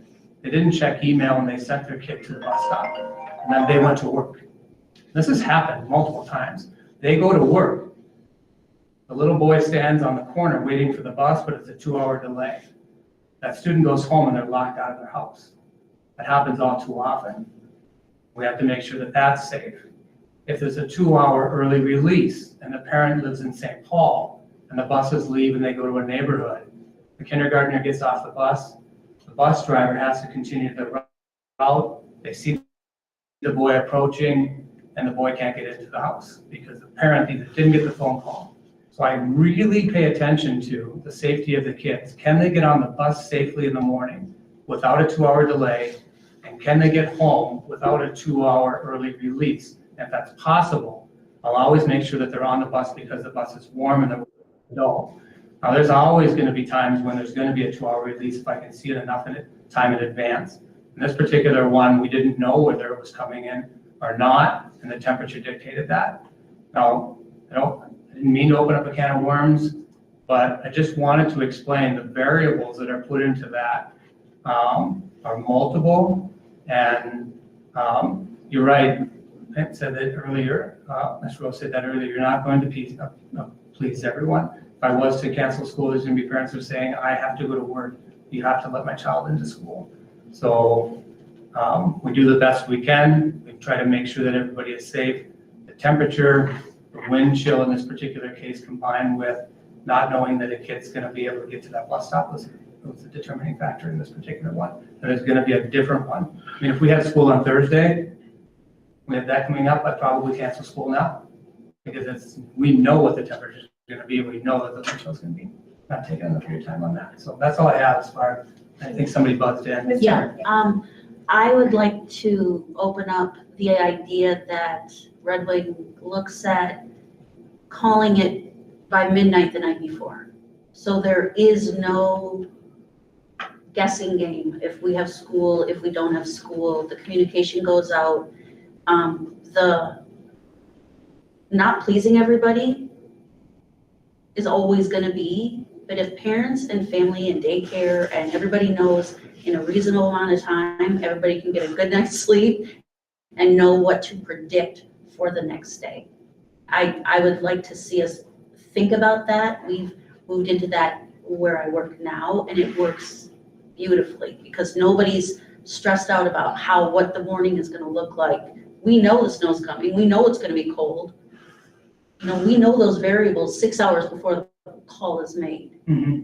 You know, the one thing that is different is the snow on the roads. But we have e-learning. We have opportunities now that we didn't have before to call it at 6. I'm not saying the board should do anything. I'm just saying, thinking about that in the future, that takes away the anxiety. Might, you know, cause a little bit of things being hectic, but that's quite an amount of work that has to go in between 4 and 6 in the morning on the day of a snow day. That's a tremendous amount of work. I do agree with you that is something, and I can meet even halfway. I could say there's a potential for, so be prepared for. You know, those are the communications that can go out. And if it does get to a point, that has been done, and I have experience of doing that, of just canceling it. But there's always a backlash when the snow doesn't come. And that's far in between, but it does happen, but then, Yeah, that's what I mean, you're not gonna please everybody, but I think on the general, most people are like, yeah, but at least the kids aren't outside waiting in the morning, or. you're eliminating both of those scenarios. Correct. That it's not safe to travel and there's nobody standing on the curb. Parents aren't waiting or hungry. So, It doesn't hurt to revisit things periodically just to see if they're going the way we want them to go. If we need to change something, we do. If we don't need to change something, we don't need to change something. Okay, that's all I have. Thank you, thank you. And thank you for all of your work going into determining whether school is. It's a lot. Yeah. I just a lot don't of even go to that, I variables. just wait until. I can't sleep. All right, next up, we have our consent agenda. Does anyone have anything they would like to pull from that? I would like to pull the MOU. Okay. Number 5, Yes. okay, anything else? Okay, so I'm looking for a motion to approve the consent agenda minus item 5.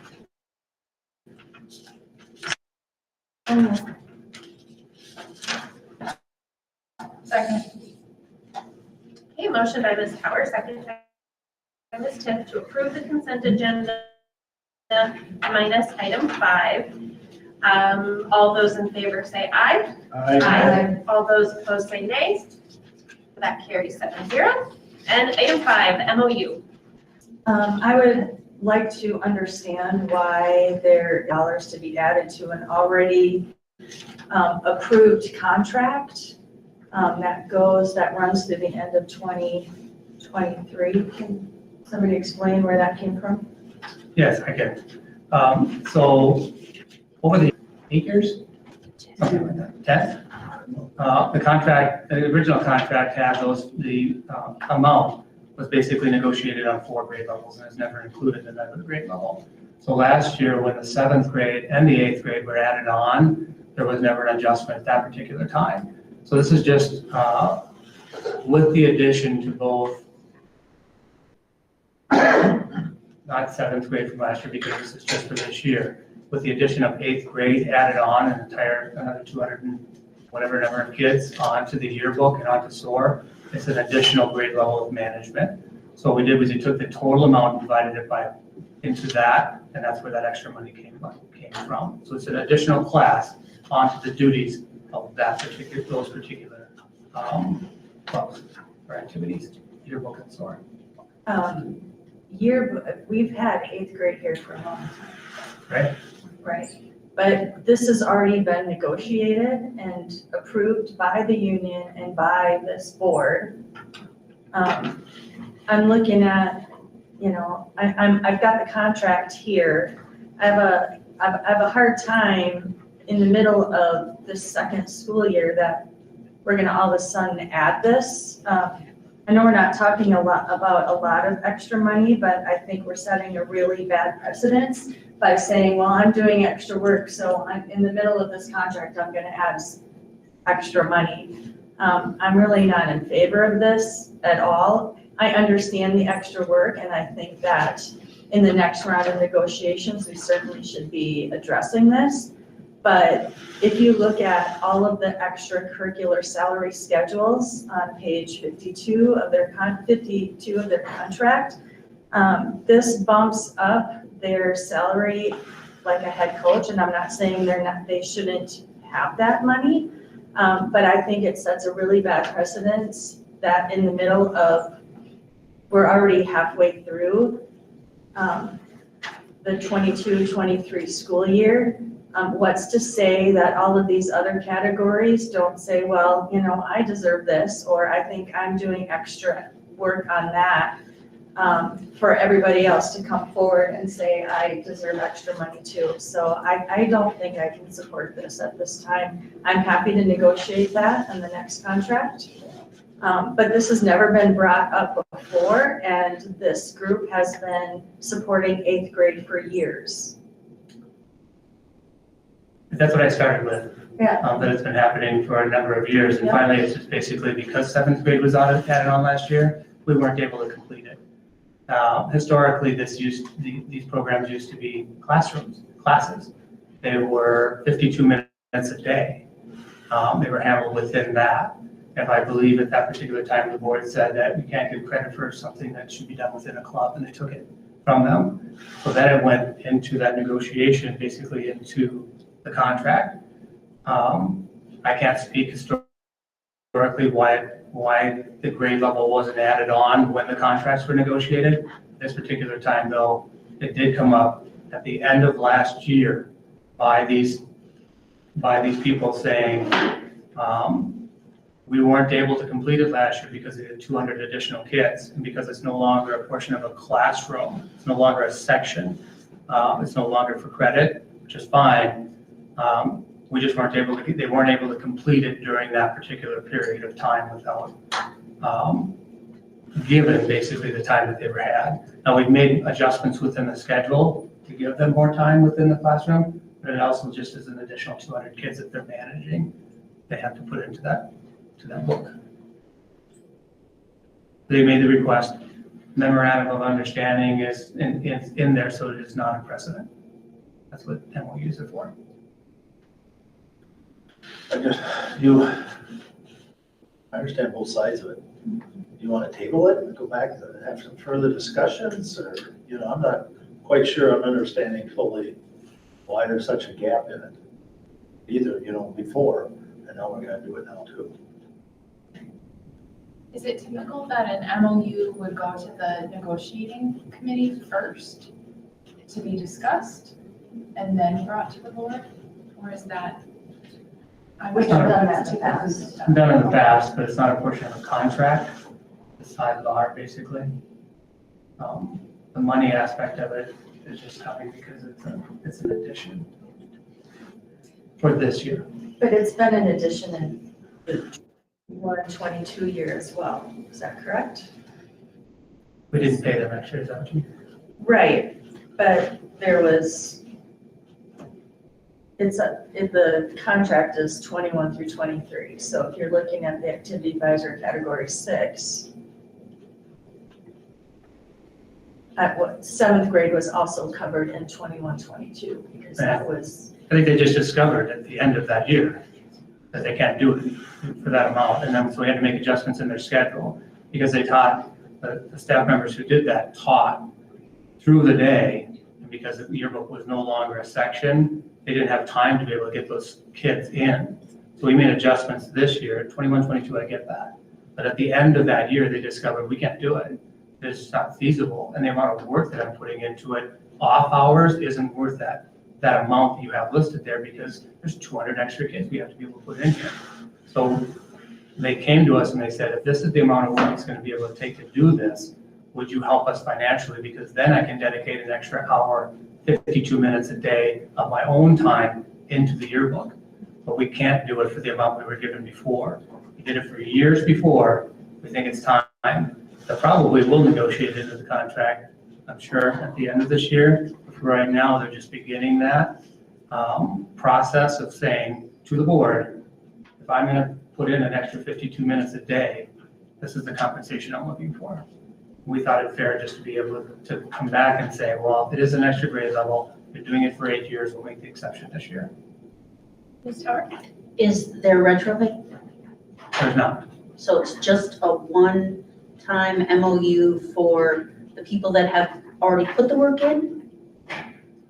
Or are currently putting the work in? Both. And will put the work in? Have been since the beginning of this year. Yep. And will finish the rest of this year. And in order to make whatever program is the yearbook? Correct. yearbook and SOAR. And SOAR. Because So when it was a prep for a teacher, they could prep for that throughout their schedule for the day, but now they can't prep for that, and in addition, they have to prep for that. Right. So they don't get extra planning time to now do something that they've said they will do, but they're like, wait a minute, I'm not even getting paid for this. Why? I mean, yes, I love it, and the kids love it, but I want to be paid for it. Yes, it used to be a class. It's no Yep. longer a class. They did it for the amount that was there for the previous year. Yep. They found out how much time it took to be able to do that, given 7th and 8th grade. And this year they're saying we just can't do it for that anymore. Because I'm basically 52 minutes. I used to have 52 minutes. I no longer have that anymore. I want to be paid for that. And it seems we just came up with a reasonable solution of that extra grade level. The total amount of 3,000, Ms. Rowe has the contract in union, yes. Okay. Ms. Rowe? Yeah, I just have one quick other question. So when you're looking at all the other activity advisors, student council, it says grade 8 through 12. So student council, are they also, when they had 7th grade here for those 2 years, were they also advising 7th grade? They're advising them, but they're not creating a product. It was never a class. It was never a. But they Never had 52. 7th grade as well. Mhm. Knowledge Bowl. FFA, speech, student council, math league, HOSA, debate. What I'm saying is all of these category 7 and 8 also had 7th grade added to their workload for those 2 school years. Mhm. Okay. Mr. Bryant? If we go back to, let's just, think outside the box here, we're 8 through 12 right now, is what they're saying. Well, we're going to go 9 to 12. Will that money then come back away on the MOU? I mean, it was just for the remainder of this year, sir. Oh. So at the end of 2023, it goes away. They would need to reapproach. If 8th grade is still there, they would need to either write it into the contract, negotiate that, or come to me with another MOU. So it's just for this count, the rest of the school year? Correct. Gotcha. So are you thinking that other groups would say, hey, wait, what about us? But the union hasn't brought that to you. I brought that up to the union, and they said because these were 52-minute class periods prior, none of those others were, there is no argument for that stipend. Yep, okay.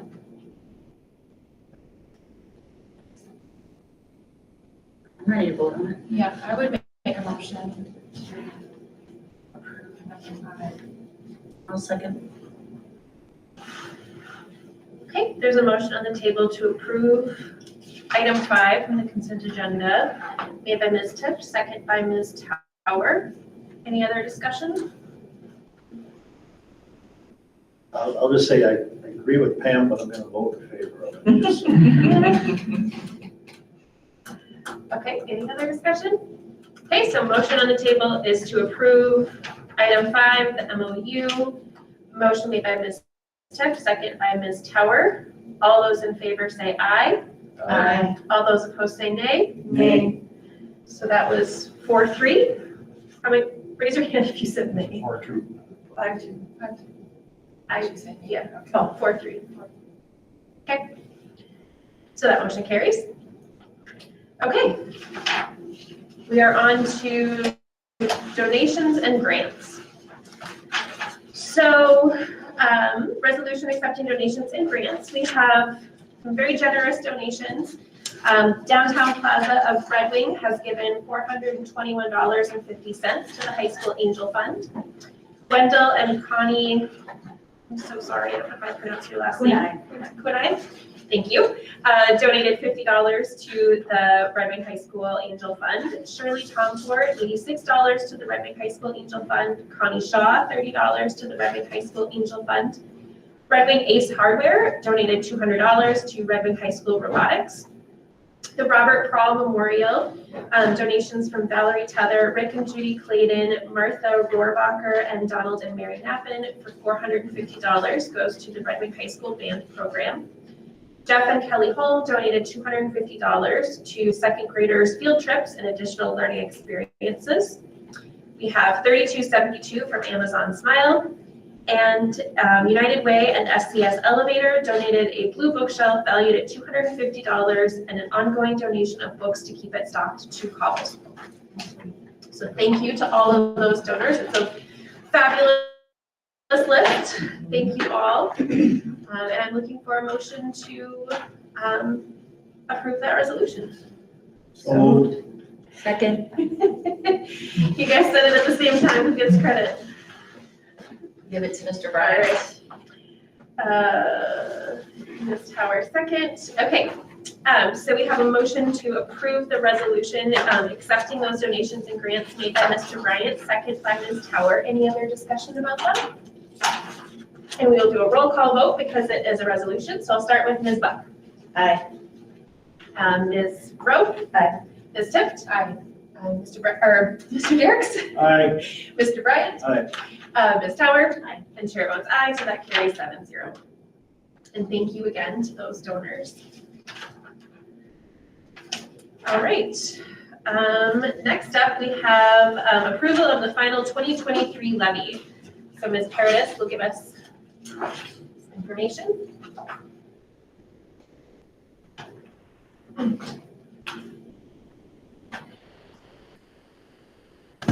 All right, in your packet tonight is another levy comparison. It has not changed since our truth and taxation meeting 2 weeks ago, which has not changed since our preliminary levy certification back in September. I would ask that you approve the levy at $11,206,982.05. Do you have any questions? Are you in the queue from before, Holly? What? Oh, no. I don't think any questions then? No, thank you. So I will make the motion to certify the 2023 tax levy for Red Wing Public Schools in the amount of $11,206,982.05 and to direct the business manager to forward the certification to the county auditor and or other entities as required. Second. So motion made as presented by Ms. Tift, second by Ms. Tower. Any other discussion? All those in favor say aye. Aye. All those opposed say nay. So that carries 7-0. Thank you. Thank you. Okay, next up, we have our first reading of 2 policies. The first is 534, which is a school meals policy. So we'll just start with that one. Does anyone have anything they would like to bring up about that? we did talk about this in the agenda committee, and which is why it wasn't on the agenda for the last meeting, because we wanted some clarification. So there is a portion of the policy, I'm sorry, my computer went to sleep, so I'm trying to get it back open to see the line. In that,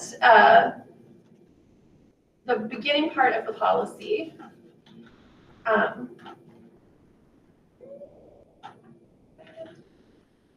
there it is. It says that students can't be allowed to charge beyond a certain dollar amount. And we did get clarification that that was for basically our accounting purposes, but it doesn't mean that students won't be served meals when they're beyond that account. So we have that clarification. Thank you. Anything else that? It's A and E if you're conflicting letters. Oh, yes, items A and items E. They seem like they would be in conflict, but they are not, because A is strictly about the accounting processes for it. Okay, and then our next policy to review, so both of these are their first readings. We will also do a second reading at the next board meeting, and then after the third reading, vote on them. So policy 535 is service animals in schools. Does anyone have anything that they would like to bring up about that? This is the work that I do outside of school.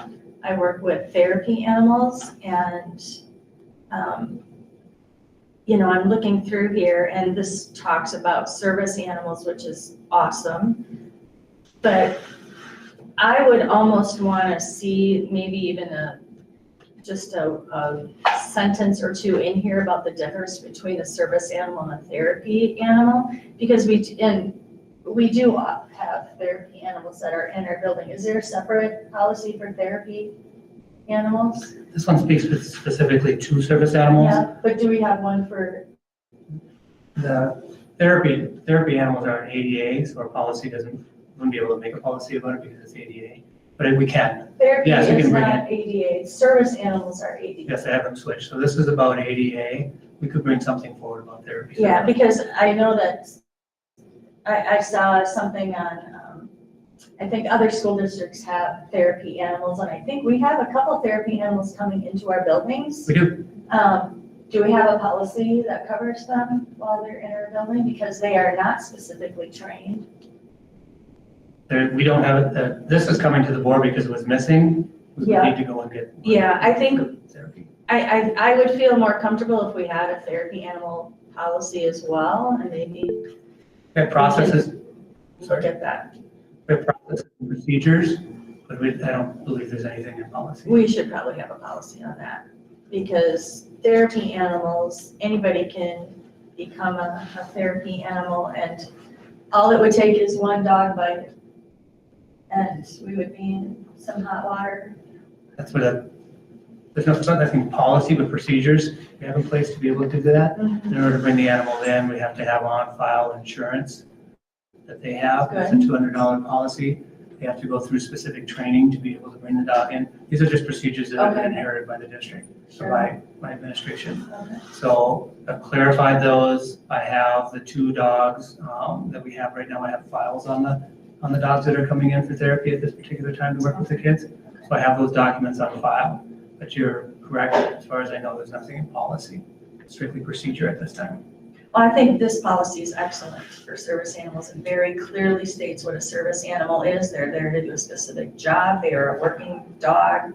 They have a specific thing, a job that they have to do. They're not pets. Yeah, so I think this is a great policy. But I would encourage us to think about drafting a policy for therapy animals. Sure. Ms. Tower? Yeah, I was just gonna say, is that something you can put in there, therapy and service animals, or is it something you would definitely have to do separate? I would think it would be separate. So MSBA would maybe have one already. They might. If they don't, they should. Yeah, I think you. That's my bring up good bias. points, but at least we have the procedures and protocols in place. Correct. We have those in place. I've clarified those this year, and I've requested the documents, and they brought me those documents to me. Where are the dogs at? Or I'm Both assuming they're both dogs, elementary schools. because I think they're birds. They're not. They're not cows or horses, they're dogs. But they're both at, so high school doesn't have, okay. I do have an in for a therapy horse. If you ever want Therapy a horse. visit from All therapy. right. Therapy what? A horse, miniature horse. Looks like a big dog. So at this time, I'm just bringing forward that this policy is just for the service because this is an MSBA policy. Putting this on the board, it was done a couple of years ago, but never brought to the board. So I'm bringing it at this time. Any other discussion about this policy? Okay, so they will come back to us at the next meeting and the meeting after that. Then we have policies 801, 802, 805, and 806, which are non-substantive updates, changing things from MINN to as spelled out, that type of thing. Updating references of, which statute apply. Does anyone have any questions, comments, concerns about any of these? Okay, so then I am looking for a motion to approve those. So moved. Second. Motion to approve revisions to policies 801, 802, 805, and 806 by Ms. Tower, second by Ms. Rowe. Any other discussion? Okay, all those in favor say aye. Aye. All those opposed say nay. So that carries 7-0. Thank you. Okay, superintendent process. So we have a meeting next Tuesday, which is primarily a workshop, but it is listed as a special meeting so that there is the opportunity for us to vote and make decisions about the superintendent hiring process. And then I completely neglected to send out the evaluation for Mr. Norton. So I did send that now, and we'll just have to kind of share that, maybe the responses, share those with Mr. Norton and schedule a time to discuss them in the future. So. Yes, I was gonna ask about that, so thank you for sending this. I'm The sorry. other thing, we have a meeting, Holidays ate my brain. on the third, we have another meeting with selection, superintendent selection process too. Besides next Tuesday, the following Tuesday after that. Right. Lots of Tuesdays. Is there anything else that we need to talk about for it tonight? Next Tuesday is virtual. Is it? Barb's gonna be virtual. Barb will be virtual. Are we No, meeting Barb in will be person? here. No, she'll be virtual, we'll be here. We're coming? I thought it was, I thought we were all gonna be virtual. Yeah, I thought it was the Zoom. Okay. It's gonna be virtual anyway. who said It's that? vacation time. Oh. The lady in the back. It's a workshop to learn about the process and what we need to do, and it's just more of what we need to know. Can we come here instead? Can you be in person or not? You gotta be virtual. You can come and sit by yourself. Thank you. I do very well by myself. As I understood it was virtual. Okay, That's kind of how I understood it too. good clarification. I was planning on coming here. I was too, but I'm I'll come happy. here. If you wanna come here, I'll come here. I didn't want to. I'd rather come here myself. I was gonna take the night off. Okay. Okay, if that is not, so we will plan on it being less, Lisa.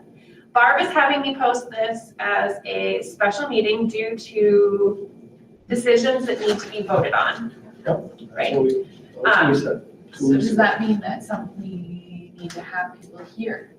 Right, so that is the question. I'll be here. Can it be virtual then? Do I'll we be need here. to- If it's a public meeting, One more time.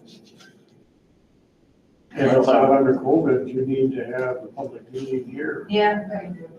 If it's a workshop, we need to go. The meeting on the And you 27th. sign up to do it virtually if you put it in the sign up beforehand. Yes. So people That can you- still Yes. do it virtually if they prefer. You don't, but others. The other question is, will the new board members be invited? Yes. I believe that they are invited, Yeah. so yes. Hopefully, have you guys gotten the invitation from Lisa? Like, you should get an email from Lisa that has like a calendar invite. None of us have Oh, okay. I know I got a bunch from her, but I didn't look at which ones they Looks like were. they're coming here. I'm sorry. Lisa's sending them out tomorrow. Thank you, Lisa. So we have to come unless we tell her that we're gonna be virtual. Yes. It's a special meeting. So in order to vote, you either have to let Lisa know that you will be virtual and provide her the address, or be here in person. So it's an in-person meeting except for people elect to not be here. Yes. Is that clear as mud? Okay, And at least the quorum has to be here, I think. well, I will plan to be here, I think you need to have somebody here. I don't know if there's a quorum. I think Maybe it's that's it. I think you just need to have somebody here in case somebody shows up to the public. Right. Okay. Anything else about that? All right, and then, upcoming meetings and future topics. So Lisa has written out the list of all of the things that we have to go over, at the organizational meeting on the 3rd. So all of those first things are kind of the business, checking off all of those items, and then there will be the MSBA planning meeting regarding the superintendent search at that same meeting. I would ask that we check with Barb here in the next week to see if she'd rather be on the front end instead of the back end. Oh, Because she's giving up her time virtual. She was ever just wait around for us to get done with our business. okay. So however we do it, we can arrange it, whatever, at the meeting. Mhm. But I would suspect we should ask Barb. And I believe she was gonna come to that one in person. I thought we were doing that. That is, but you got Oh, no. you got the other stuff there. I mean, you got the other stuff, other right Organization. Yeah, but after organizations, so put her in there. I get that, but, we don't sit here through committee and liaison assignment. Financial advisor, official paper, she should be on there before that. Right after they have some policies. I would concur. I will double check with her and.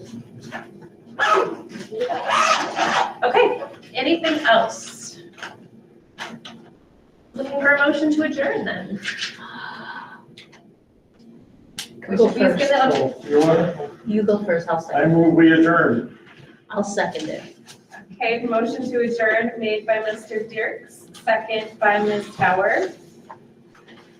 All those in favor say aye.